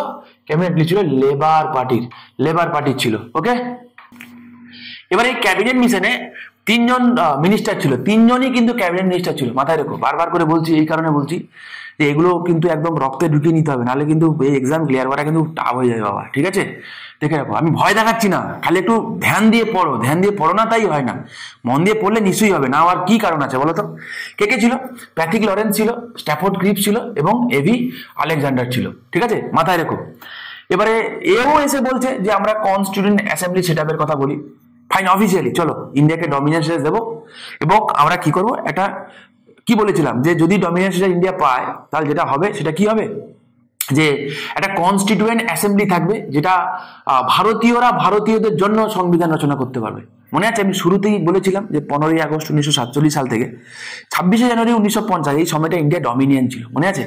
দেখো, তো আমরা সত্যি ডমিনিয়ন ছিলাম এবং এটা দুজনেই এগ্রি করে, ফাইনালি দুজনেই এগ্রি হয়, মুসলিম লীগ এবং কংগ্রেস দুজনেই এগ্রি হয়। শর্ত কি ছিল? দুজনকে এগ্রি হতে হবে, এগ্রি হলো। যেই না এগ্রি হলো তো ইন্ডিয়া কি করলো, মানে ইন্ডিয়ার জন্য কনস্টিটিউয়েন্ট অ্যাসেম্বলি তৈরি হলো। সিম্পল জিনিস, বুঝতে পারলো? কনস্টিটিউয়েন্ট অ্যাসেম্বলি তৈরি হলো। তৎকালীন সময়ে টোটাল যা পপুলেশন ছিল নিয়ার অ্যাবাউট 40 কোটির কাছাকাছি, নিয়ার অ্যাবাউট ওই 39 কোটির মতো ছিল। বলা হলো কি 10 লাখে একটা করে মেম্বার নেওয়া হবে। কি বললাম? যে কনস্টিটিউয়েন্ট অ্যাসেম্বলি যেটা তৈরি হবে না, যে কনস্টিটিউয়েন্ট অ্যাসেম্বলি, টোটাল সিট কত হবে, মেম্বার কতজন হবে? বলা হলো 10 লাখ পপুলেশন ইকুয়ালস টু একজন করে রিপ্রেজেন্টেটিভ। বোঝা গেল? এইরকম করে করা হলো এবং তখন মোটামুটি ভাবে 38.9 crore তখন পপুলেশন ছিল, 38.9 crore, ঠিক আছে? তাই দেখো তুলে দাও, 10 দিয়ে ভাগ করলে এটা তুলে দাও, তাহলে টোটাল কত হলো? টোটাল স্ট্রেংথ হয়ে গেল কত? 389। পরীক্ষায় তোমাদের আসবে কনস্টিটিউয়েন্ট অ্যাসেম্বলি টোটাল কতজন সদস্য ছিল? 389 সদস্য ছিল। কনসিভারি ভাতায় রকেট সায়েন্স বলো, 10 লাখে একজন করে রিপ্রেজেন্টেটিভ ছিল। ওকে, বলা হলো 93 জন মেম্বার থাকবে প্রিন্সলি স্টেট থেকে এবং 296 জন ইলেক্ট হবে from the British Indian provinces, ঠিক আছে? এই যে তোমাদেরকে একটু আগে আমি দেখালাম, মনে আছে? বলা হলো কি, দেখে রাখো, এই যে প্রিন্সলি স্টেট হলো, এইগুলো থেকে 93 জন যাবে এবং যে পিঙ্ক জায়গাগুলো থেকে যাবে কত, রিমেনিং যে কজন আছে সেটা এই পিঙ্ক জায়গাগুলো থেকে যাবে। ওকে, ক্লিয়ার? আচ্ছা, এবারে ইলেকশন হলো, ফাইনালি ইলেকশন হলো। মুসলিম লীগের এক্সপেকটেশন ছিল যে ইলেকশনে যাই একটা ভালো ফল করব, কিন্তু দুর্ভাগ্য সে জলে, মানে সেই আশায় জল ঢেলে দেয় কংগ্রেস, ঠিক আছে? মানে স্বাভাবিকভাবে কংগ্রেস জল ঢেলে দেয় জানি, মানে সিচুয়েশনটা এমন ছিল যে মুসলিম লীগ হেরে গেছিল। হ্যাঁ, অনেক জায়গায় তাদের সিট চলে গেছিল, তো তাতে যখন চলে যায় কনস্টিটিউয়েন্ট অ্যাসেম্বলি তৈরি হয়ে গেছে, নির্বাচন হয়ে গেছে, কিন্তু ডাইরেক্ট ইলেকশন হয়নি। মাথায় রেখো, সব ছিল indirect election, common people vote দেয়নি। এবং এটাই আমাদের কনস্টিটিউয়েন্ট অ্যাসেম্বলি তৈরি বা যারা তৈরি করেছে আমরা বলি যে পিপল অফ ইন্ডিয়া সরাসরি কিন্তু ভোট দেয়নি, এটা একটা অন্যতম বড় একটা ক্রিটিসিজম। সরাসরি ডাইরেক্ট ভোট তো হয়নি, ঠিক আছে? এটা একটা ইনডাইরেক্ট ইলেকশন ছিল, কিছু নমিনেশনও ছিল। ওকে, তো সেখানে দেখা গেল কি যে মুসলিম লীগ হেরে গেছে, মানে হেরে গেছে ইন দ্য সেন্স মুসলিম লীগ তাদের যে এক্সপেকটেশন ছিল যে সিট হবে অনেক কম পেয়েছে, তো তখন বুঝে গেল যে আমরা তাহলে ভালো ডিপার্টমেন্ট পাবো না, হাতছাড়া হয়ে যাবে, ঠিক আছে? তো মুসলিম লীগ ভোটের পরে কি হয়ে যায়, মুসলিম লীগ বেঁকে বসে। রেজাল্ট ছিল এইটা, 208টা কংগ্রেস যেতে, মুসলিম লীগ 73টা যেতে, আদার্স যেতে 15টা এবং প্রিন্সলি স্টেট থেকে 93 জন নমিনেটেড হয়। এই ইলেকশন যে জায়গাটা, সেখান থেকে কংগ্রেস 208টা সিট পায়, মুসলিম লীগ মোটে 73খানা সিট পায়। তখন মুসলিম লীগ বলে না, আমরা কনস্টিটিউয়েন্ট অ্যাসেম্বলিতে যোগদান করব না, আমাদেরকে পাকিস্তান দিতেই হবে। বোঝা গেল কি বললাম? এই হচ্ছে পাকিস্তানের গল্প। এবার তখন কি করা হলো, স্বাভাবিকভাবে কনস্টিটিউয়েন্ট অ্যাসেম্বলি এটা একটা পার্টলি ইলেক্টেড এবং পার্টলি নমিনেটেড বডি। দেখে রাখো, এটা ভয়ঙ্কর ইম্পর্টেন্ট। এনটিপিসি, সিজিএল, কুচবি সেন্ট্রাল লেভেলের এক্সাম যেগুলো দাও, স্টেটের এক্সাম, যে কোনো পরীক্ষায় আসার মতোই। দেখো আবার বলছি যে একটা জিকে তো শুধুমাত্র তৈরি হয় না যে চলো এটা জিডির জন্য দিলাম জিকে, এটা অন্য পরীক্ষায় আসবে না, তাই না? এই জিনিসগুলো তোমরা করো না, জিকেই হয়, যে কোনো পরীক্ষাতে জিজ্ঞাসা করতে পারে, ঠিক আছে? The Constituent Assembly included all leading personalities of India of the time except, আচ্ছা বড় মজাদার স্টোরি, যে কনস্টিটিউয়েন্ট অ্যাসেম্বলির সদস্য কারা ছিল না? মোহাম্মদ আলী জিন্নাহ ছিল না, আর মহাত্মা গান্ধী ছিল না। এই দুজনের কেউই কিন্তু কনস্টিটিউয়েন্ট অ্যাসেম্বলির সদস্য ছিল না, ঠিক আছে? এটা মনে রাখতে হবে, ভয়ঙ্কর লেভেলের ইম্পর্টেন্ট। নেক্সট কথা, পিপল অফ ইন্ডিয়া মানে পিপল অফ ইন্ডিয়া তারা সরাসরি ভোট দেয়নি, এবং এইটাই সব থেকে বড় ক্রিটিসিজম। বলা হয় যে ভারতের সংবিধান যারা রচনা করেছে তারা ভারতের জনগণের ডাইরেক্ট রিপ্রেজেন্টেটিভ ছিলেন না। এটা একটা ক্রিটিসিজম আজও করা হয়। 10 লাখ পপুলেশনে একটা করে সিট করা হয়েছিল, ঠিক আছে। তো এই ছিল মোটামুটি গল্প। এরপরে তো আমাদের এই কনস্টিটিউয়েন্ট অ্যাসেম্বলিটা যেটা তৈরি হয়ে গেল, তো এবার সেই কনস্টিটিউয়েন্ট অ্যাসেম্বলি সংবিধানের ড্রাফটিং করতে শুরু করে দিল, কনস্টিটিউশন ড্রাফটিং করতে শুরু করে দিল। শুধুমাত্র কি কনস্টিটিউশনকে ড্রাফট করার জন্য মানে কনস্টিটিউয়েন্ট অ্যাসেম্বলি তৈরি করা হয়েছিল? না, কনস্টিটিউয়েন্ট অ্যাসেম্বলি ছিল তৎকালীন সময় পার্লামেন্ট অফ ইন্ডিয়া। ধরে নাও ফার্স্ট পার্লামেন্ট অফ ইন্ডিয়া ছিল এই কনস্টিটিউয়েন্ট অ্যাসেম্বলি। কি বললাম বোঝা গেছে?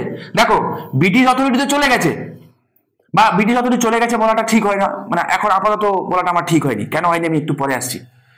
যখন কনস্টিটিউয়েন্ট অ্যাসেম্বলি তৈরি হচ্ছে, তাহলে আমরা কি বললাম? ডমিনিয়ন স্ট্যাটাস দেবে। মানে কি? হেড যিনি থাকবেন, মানে প্রেসিডেন্টকে বাদ দাও, প্রেসিডেন্টের জায়গা থাকবে কিং বা কুইন ব্রিটেনের। রিমেনিং যে কটা পোর্টফোলিও, মানে শুধুমাত্র প্রেসিডেন্টকে বাদ দিয়ে আর যে কটা পোর্টফোলিও হয় সব কটা ইন্ডিয়ান হবে, কোনো চাপ নেই। বোঝা গেল কি বললাম? এবারে এই যে ডমিনিয়ন স্ট্যাটাস করতে গিয়ে আমি যে কথাটা বলছিলাম আমি, হ্যাঁ, তো তখন তাহলে কি কাজ করবে? কনস্টিটিউয়েন্ট অ্যাসেম্বলির কাজ হবে সমস্ত কিছু দেখভাল করা, সমস্ত কিছু ইন্ডিয়ান অ্যাফেয়ার্স রিলেটেড যাবতীয় যা হবে সমস্ত কিছু দেখভাল করা, ল বানাতে পারবে, এভরিথিং হবে। তাই তার কনস্টিটিউয়েন্ট অ্যাসেম্বলি ছিল প্রথম parliament, first parliament of India ছিল হচ্ছে কনস্টিটিউয়েন্ট অ্যাসেম্বলি। এবার এই কনস্টিটিউয়েন্ট অ্যাসেম্বলি, ধরো না এটা কনস্টিটিউয়েন্ট অ্যাসেম্বলি, ঠিক আছে, এর দুটো ফিলোসফিক দিক আছে, মন দিয়ে বুঝবে বাবা, কনফিউশন ক্লিয়ার হয়ে যাবে। একটা, যখন কনস্টিটিউয়েন্ট অ্যাসেম্বলি যখন অ্যাজ এ বডি হিসাবে মিট করতো, সংবিধানের কি কাজ চলছে, কি চলছে না চলছে দেখভাল করা হবে, রিপোর্ট কি চলছে না চলছে, ঠিকঠাক চলছে কিনা, বোঝা গেল? যখন কনস্টিটিউয়েন্ট অ্যাসেম্বলি যখন তার এই সমস্ত মানে কনস্টিটিউশনাল পারপাসে যখন বসাবসি হতো, তখন তাকে প্রিসাইড করতো কে বলতো? রাজেন্দ্র প্রসাদ।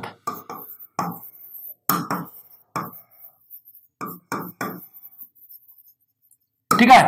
আর কনস্টিটিউয়েন্ট অ্যাসেম্বলি যখন লেজিসলেটিভ কাজকর্ম করতো, ল বানানো রিলেটেড কাজকর্ম করতো, ঠিক আছে, তখন দেখভাল করতো কে? তখন দেখভাল করতো জি.ভি. মাভলাঙ্কার। আই হোপ তোমাদের আমি ক্লিয়ার করতে পারছি। পরবর্তীকালে তিনি প্রথম স্পিকার হন। কে হন? এই জি.ভি. মাভলাঙ্কার ফার্স্ট স্পিকার হন। হ্যাঁ, এবং একেই বলা হয় ফাদার অফ লোকসভা। কি বলা হয়? Father of Lok Sabha. सबकोटा कथा माथाय रखो, सबकोटा कथा माथाय, परीक्षा कुछ भी पूछ सकता है, আমি আবারও বলছি कुछ भी पूछ सकता है, कुछ भी।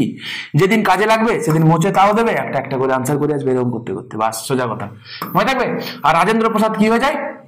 যখন কনস্টিটিউয়েন্ট অ্যাসেম্বলি বললাম কি, যখন এই কনস্টিটিউশন রিলেটেড যখন বসাবসি হতো তিনি প্রিসাইড করতেন, ঠিক আছে, বোঝা গেল? কনস্টিটিউয়েন্ট অ্যাসেম্বলি হিসাবে যখন বসতো, আর যখন পার্লামেন্ট মোটিভে বসতো, লেজিসলেটিভ পারপাসে যখন বসতো, তখন তাকে হেড করতে গিয়ে জি.ভি. মাভলাঙ্কার। ঠিক আছে, মাথায় রাখবে ছোট ছোট জিনিস, কিন্তু এগুলো ছোট দেখতে লাগে কিন্তু বেসিক্যালি ছোট নয়, ওকে, অনেক বড় বড় জিনিস। আচ্ছা, এবারে কি হয়েছে? কনস্টিটিউয়েন্ট অ্যাসেম্বলির মিটিং ঠিক হয়েছে। চলো, কবে মিটিং হবে? মিটিং ঠিক হয়েছে 9 ডিসেম্বর 1946। এর পর থেকে যে কটা সাল তারিখ বলবো, ঠিক আছে, এই যে 5ই তারিখের মতো মনে রাখতে হবে, কারণ এইগুলো সাল শুদ্ধ তারিখ ইম্পর্টেন্ট, সাল শুদ্ধ তারিখ ইম্পর্টেন্ট, ওইগুলো মনে রাখতে হবে বস, না হলে গন্ডগোল হয়ে যাবে, কারণ ওগুলো তারিখগুলো ইম্পর্টেন্ট। ঠিক আছে, কি বলা হলো? চলো, প্রথম মিটিং হবে কবে?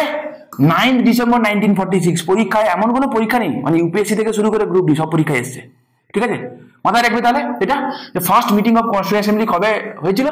9 ডিসেম্বর 1946। ভালো কথা, সবাই তো এসছে, মুসলিম লীগের কোনো সদস্য আসেনি, ঠিক আছে। কনস্টিটিউয়েন্ট অ্যাসেম্বলি তারা ব্যান করলো, তারা বললো যে আমরা যাবোই না, যোগদান করবো না। ভালো কথা, বয়কটের ভাই মুসলিম লীগ, মাথায় রেখো, ঠিক আছে। ডক্টর সচ্চিদানন্দ সিনহা, তাকে কি করা হলো? টেম্পোরারি প্রেসিডেন্ট করা হলো, কারণ ডক্টর রাজেন্দ্র প্রসাদ তখন অন্য একটা কাজে ব্যস্ত ছিলেন, ঠিক আছে, তখন তিনি অ্যাভেলেবেল ছিলেন না। তো ফার্স্ট 2 দিনের জন্য, 2 দিন, 9 থেকে 11, এই 2 দিন ডক্টর সচ্চিদানন্দ সিনহা তিনি প্রিসাইড করেছিলেন। তো পরীক্ষায় আসতে পারে হু ওয়াজ দ্য ফার্স্ট প্রেসিডেন্ট বা টেম্পোরারি প্রেসিডেন্ট, এরকম করে দেবে।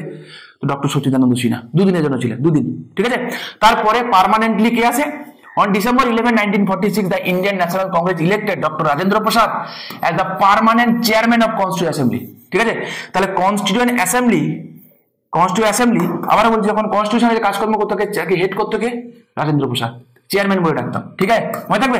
আর যখন লেজিসলেটিভ বডি হিসেবে বসতো, তখন তাকে হেড করতে কে? জি.ভি. মাভলাঙ্কার। বাবা এই কথাগুলো মাথায় রেখো কিন্তু, হ্যাঁ, পরীক্ষায় কিন্তু আসবে, আর সেন্ট্রাল রিলেটেড পরীক্ষা তো আসবে, কারণ তোমরা জানো ওখানকার জিকে গুলো যেগুলো হয় সহজ সরল হয়, কিন্তু কখনো কখনো হাটকে টাইপের দেয় আর কি, তো তখন এগুলো তোমার কাজে লাগবে, okay. It was not a sovereign body. বলা হয় কি যে এটা একটা সোভারেন বডি নয়। কোনটা? কনস্টিটিউয়েন্ট অ্যাসেম্বলিটা সোভারেন বডি নয়। আচ্ছা সোভারেন মানে কি? সোভারেন সার্বভৌম। মানে আমাকে বলা হয়েছে যাও তুমি ফ্রিলি বাঁচো, মুখে বলা হয়েছে, কিন্তু কাজের কথা হলে তুমি এটা করলে না কেন, সেটা করলে না কেন, ওইদিকে কেন গেলে, ওইদিকে কেন গেলে, তাকে কেন সেটা বলে, ওটা কেন বললে, তাহলে বলো আমি কি সোভারেন? খাতায় কলমে সোভারেন, কিন্তু বেসিক্যালি তো নই।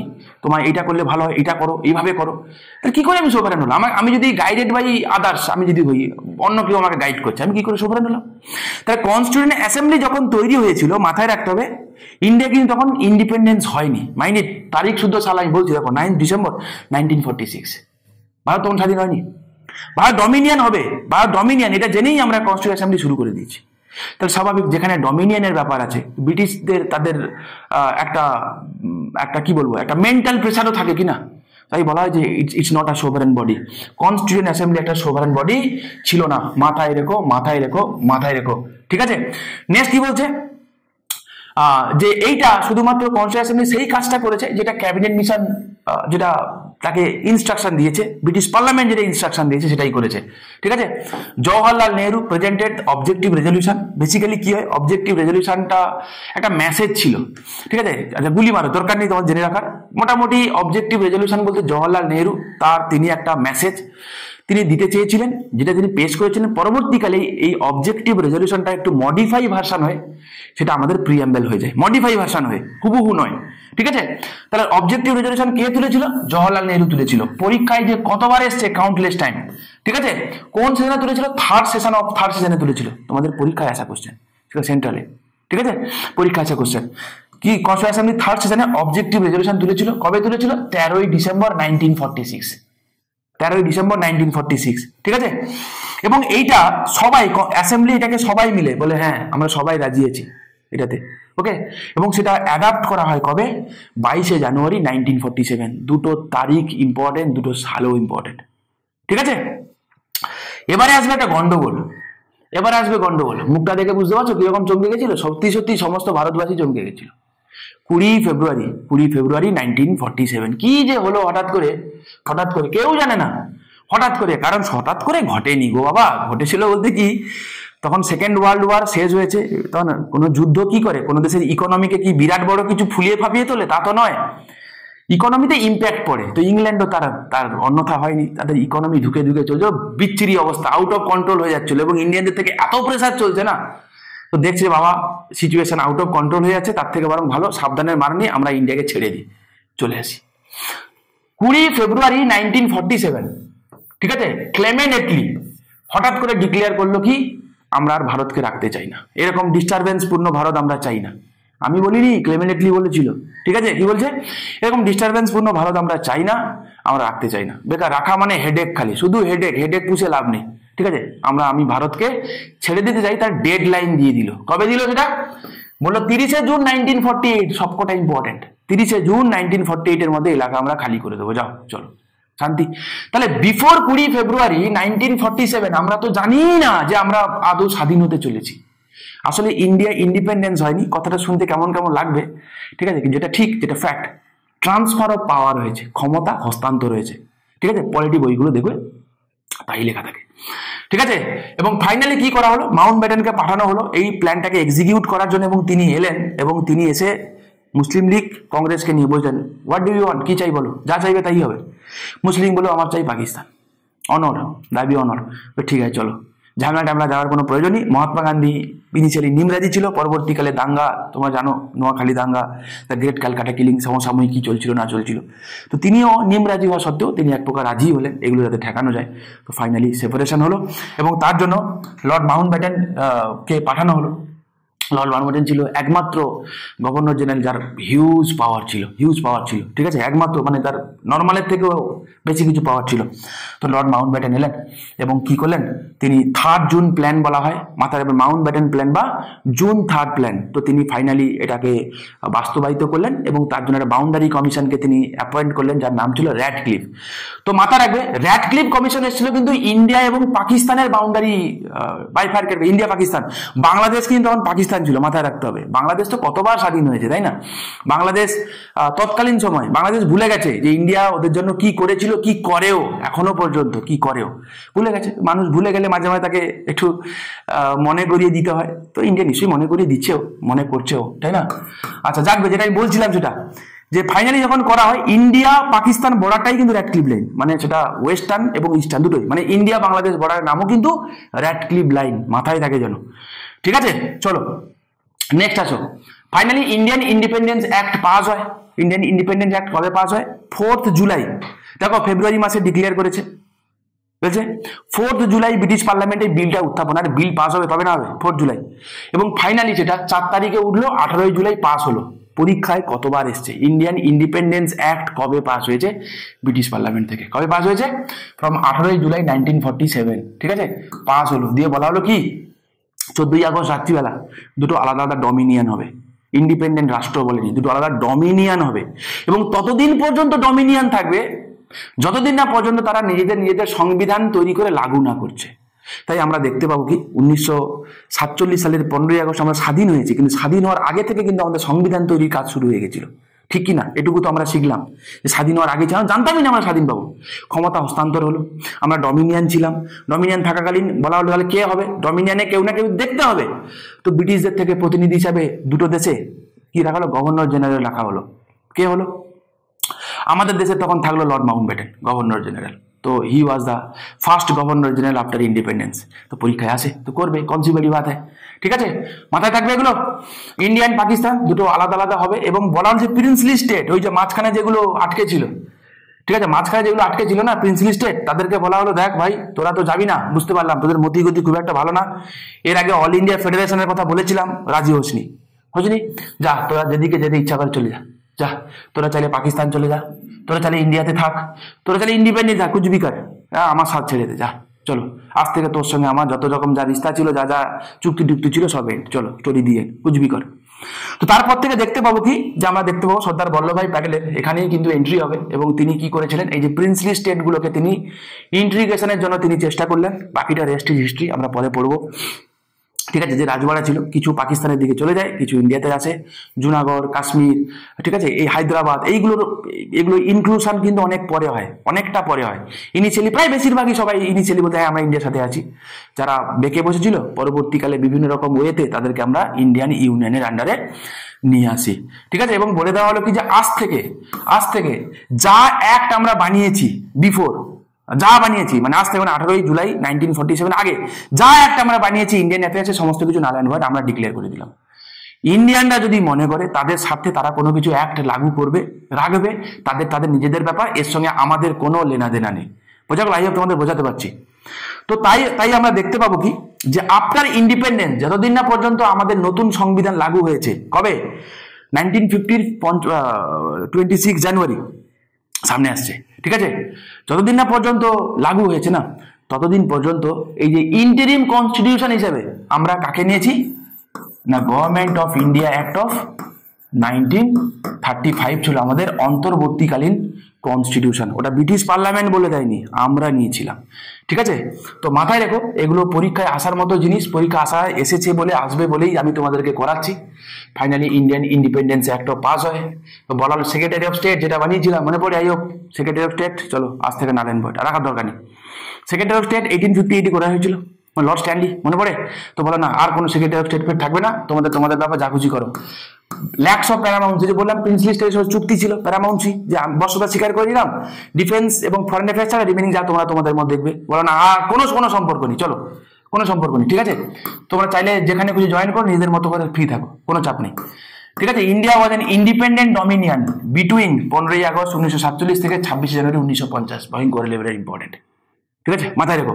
এবং ফাইনালি কি বলা হলো না, first governor general of new dominion কে হলো? লর্ড মাউন্টব্যাটেন হলো। ওকে, চলো এরপরে আমাদের কি শুরু হলো? আমাদের সংবিধান রচনা শুরু হলো, আমরা কনস্টিটিউশনকে মেকিং শুরু করলাম। কি করলাম? বেশি কিছু পড়ার দরকার নেই, যতটুকু আমি তোমাদের পড়িয়ে দিচ্ছি মন দিয়ে ওইটুকুনি ভালো করে পড়েছো যে পরীক্ষা ওখান থেকেই কমন আসবে।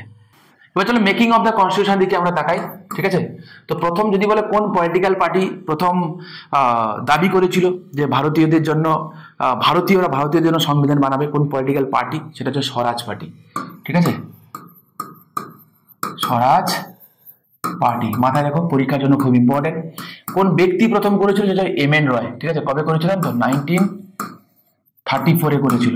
আর যদি বলে কবে আইএনসি অফিসিয়ালি ডিমান্ড করেছিল কনস্টিটিউশন অ্যাসেম্বলি তৈরি করার কথা, আইএনসি, সেটা হচ্ছে 1935, ঠিক আছে। জওহরলাল নেহরু 1938 সালে বলেছিল যে কনস্টিটিউশন আমরা তৈরি করব ফ্রি ইন্ডিয়ার, must be frame without outside interference, এটা জওহরলাল নেহরু বলেছিল 1938-এ। আচ্ছা, কনস্টিটিউয়েন্ট অ্যাসেম্বলিতে, আচ্ছা বি এন রাও কে ছিল? বি এন রাও ছিল constitutional adviser to the constituent assembly, ঠিক আছে। কনস্টিটিউয়েন্ট অ্যাসেম্বলি অ্যাডভাইজার কে ছিল? ডক্টর বি এন রাও, ঠিক আছে। মাথায় রেখো, খুব ইম্পর্টেন্ট। নেক্সট কমিটিগুলোর কথা, প্রথমে ড্রাফটিং কমিটি 7 জন মেম্বার ছিল। ড্রাফটিং কমিটির চেয়ারম্যান কে ছিল? ছিল ডক্টর বি আর আম্বেদকর। এর কাজই ছিল কি? কনস্টিটিউশনকে ড্রাফট করা। কনস্টিটিউশন অ্যাসেম্বলির কি কি ছিল? নেক্সট আছে পাওয়ার কমিটি হেড ছিল জওহরলাল নেহরু। কনস্টিটিউশন কমিটির হেড ছিল, মানে ইউনিয়ন কনস্টিটিউশন কমিটির হেড ছিল জওহরলাল নেহরু। প্রভিন্সিয়াল কনস্টিটিউশন কমিটির হেড ছিল সর্দার বল্লভভাই প্যাটেল, মাথায় রাখবে। ফান্ডামেন্টাল রাইটস সাব কমিটির হেড ছিল মানে জে বি কৃপালিনী, মাথায় রাখবে। স্টেটস কমিটিগুলোর হেড ছিল জওহরলাল নেহরু। এবং ফাংশনস অফ কনস্টিটিউয়েন্ট অ্যাসেম্বলি, এটা দেখতো কে? জি ভি মাভলাঙ্কার, ঠিক আছে। ফাংশন কে দেখে? জেনারেলি স্পিকার দেখে, প্রিজাইডিং অফিসার দেখে, তো স্বাভাবিক তখন প্রিজাইডিং অফিসার হিসাবে কে ছিল? জি ভি মাভলাঙ্কার ছিল, ঠিক আছে। মনে থাকবে আশা করি। তো ফাইনালি কবে যদি বলে ড্রাফটিং কমিটিকে অ্যাডাপ্ট করা হয় কবে? কনস্টিটিউয়েন্ট অ্যাসেম্বলি কবে ড্রাফটিং কমিটিকে অ্যাডাপ্ট করে? তো মাথায় রাখবে, ড্রাফটিং কমিটিকে কনস্টিটিউয়েন্ট অ্যাসেম্বলি অ্যাডাপ্ট করেছিল 29 আগস্ট 1947 সালে, ঠিক আছে। কবে বললাম? 29 আগস্ট 1947 সালে নেওয়া হয়েছিল, ঠিক আছে। চলো এবারে আর 2-1টা কথা যেগুলো আছে এগুলো একটু বলে নি। ফাইনাল ড্রাফট, ওকে, ডক্টর বি আর আম্বেদকর জমা দিয়েছিল 4 নভেম্বর 1948-এ, এবং draft of the constitution pass হয়েছিল 26 নভেম্বর 1949, ঠিক আছে। তাই দেখবে তোমাদের প্রিএমএল এ লেখা আছে on that very day this 26 day of November 1949 do hereby adopt and enacted this constitution, enforce না, অ্যাডাপ্টেড অ্যান্ড এনাক্টেড, গ্রহণ করা হয়েছিল। তাহলে কবে? তাই এই দিনটাকে আমরা 26 নভেম্বর, এই যে আসছে সামনে 26 তারিখে, 26 নভেম্বর দিনটাকে আমরা কি সেন্ট্রাল ল ডে বা হচ্ছে কনস্টিটিউশন ডে হিসাবে আমরা পালন করি, কনস্টিটিউশন ডে হিসাবে আমরা পালন করি, ঠিক আছে। মাথায় রেখো, তখন যখন ইনিশিয়ালি যখন কনস্টিটিউশন নেওয়া হয়েছিল, ইনিশিয়ালি কি ছিল? হ্যাঁ, ইনিশিয়ালি 395খানা আর্টিকেল ছিল, 8খানা শিডিউল ছিল, এখন আছে 12খানা শিডিউল, ঠিক আছে। পরে 4খানা শিডিউল অ্যাড করা হয়েছে, আমি সেগুলো পরে পরে তোমাদেরকে আমি করাচ্ছি, একটা একটা করে আমরা করি। ডক্টর বি আর আম্বেদকরকে কি বলা হয়? ফাদার বা আর্কিটেকচার অফ দ্য কনস্টিটিউশন বলা হয়, তাকে বলা হয় মডার্ন মনু, মাথায় রেখো, ঠিক আছে। আচ্ছা, আমরা দেখতে পাবো কি যে সংবিধান অ্যাকচুয়ালি এনফোর্স হয়েছে কবে? এনফোর্স হয়েছে কবে? 26 জানুয়ারি 1950, আমি একটু আগেই বললাম না। কিন্তু বিফোর এনফোর্সমেন্ট বেশ কিছু সাংবিধানিক প্রভিশন লাগু হয়ে গেছিল, ঠিক আছে। মাথায় রেখো যে এন্টায়ার কনস্টিটিউশন 26 জানুয়ারি 1950 থেকে লাগু হয়নি, এবং বেশ কিছু জিনিস তার আগে থেকে লাগু হয়ে গেছিল। তাদের মধ্যে কি কি? এইগুলো সিটিজেনশিপ রিলেটেড কিছু, প্রেসিডেন্টের নির্বাচন রিলেটেড কিছু, এইগুলো লাগু হয়ে গেছিল, ঠিক আছে। 26 জানুয়ারি 1950 কি হয় না, এটা মানে ওই দিনকার কমেন্সমেন্ট অফ দ্য কনস্টিটিউশন হয়েছিল। কমেন্সমেন্ট মানে যেদিনকার সংবিধান এনফোর্স হয়েছিল, এনফোর্সমেন্ট ডে বা কমেন্সমেন্ট ডে, ঠিক আছে। সেদিনটাকে আমরা রিপাবলিক ডে হিসাবে আমরা পালন করি, কারণ না 1930 সালে পূর্ণ স্বরাজ ডে সেলিব্রেট করা হয়েছিল, হ্যাঁ, ঠিক আছে, লাহোর সেশনে। তো সেটাকে মনে রাখার জন্য আমরা 26 জানুয়ারি দিনটাকে রিপাবলিক ডে হিসাবে আমরা কি করি না, পালন করি, ঠিক আছে। আচ্ছা, এবারে কি করা হয় যে সংবিধানকে হিন্দি টেক্সট অফ কনস্টিটিউশন, সেটা করা হয়েছিল কবে? 58 কনস্টিটিউশন অ্যামেন্ডমেন্ট অ্যাক্ট অফ 1987, ঠিক আছে, অথরিটেটিভ টেক্সট অফ হিন্দি, এবং সে রাখা হয় 394 এর এতে, মাথায় রাখবে। নেক্সট হচ্ছে কি? Prem Behari Narain Raizada was the calligrapher of the Indian constitution. ভাই এই যে ক্যালিগ্রাফি গুলো, লেখাগুলো কে লিখেছে? প্রেম বিহারী নারায়ণ রায়জাদা। আর প্রত্যেকটা পার্টের জন্য এরকম ছবি এঁকেছিলেন কে জানো? নন্দলাল বোস, মাথায় রাখবে, ঠিক আছে। নন্দলাল বোস প্রত্যেকটা পার্টের জন্য ছবি এঁকেছিলেন। আদার ফাংশনস কি কি ছিল না, কনস্টিটিউয়েন্ট অ্যাসেম্বলি ন্যাশনাল ফ্ল্যাগকে অ্যাডাপ্ট করেছিল 22 জুলাই 1947, ন্যাশনাল অ্যান্থেম মানে অ্যাডাপ্ট করেছিল 24শে জানুয়ারি 1950 সালে, ন্যাশনাল সংও তাই 24শে জানুয়ারি 1950 সালে। ফার্স্ট প্রেসিডেন্ট নির্বাচন হয়েছিল কবে? 24শে জানুয়ারি 1950 সালে। কিন্তু মাথায় রাখতে হবে এটা কনস্টিটিউয়েন্ট অ্যাসেম্বলি দ্বারা, ঠিক আছে। পার্মানেন্টলি যে প্রেসিডেন্ট নির্বাচন হয়েছিল 1952 সালে, ঠিক আছে, 1952 সালে। আচ্ছা, কনস্টিটিউয়েন্ট অ্যাসেম্বলি হেড কতগুলো সেশন হয়েছিল? Sorry, constituent assembly head 11 sessions, my mistake. তো টোটাল 11খানা সেশন হয়েছিল। কত দিন ধরে হয়েছিল? 2 বছর 11 মাস 18 দিন ধরে হয়েছিল। মাথায় রেখো যে সংবিধান তৈরি করতে আমাদের কতদিন সময় লেগেছে, পরীক্ষায় আছে 2 বছর 11 মাস 18 দিন, নিয়ার অ্যাবাউট 3 বছর সময় লেগেছে, ঠিক আছে।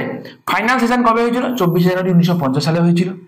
কনস্টিটিউয়েন্ট অ্যাসেম্বলি কনস্টিটিউয়েট হয়েছিল আর প্রভিন্সিয়াল পার্লামেন্ট, আমি তোমাদের বলেছিলাম ঠিক আছে, যে প্রভিন্সিয়াল পার্লামেন্ট হিসাবে কাজ করতো। এবং সেটা কতদিন ছিল?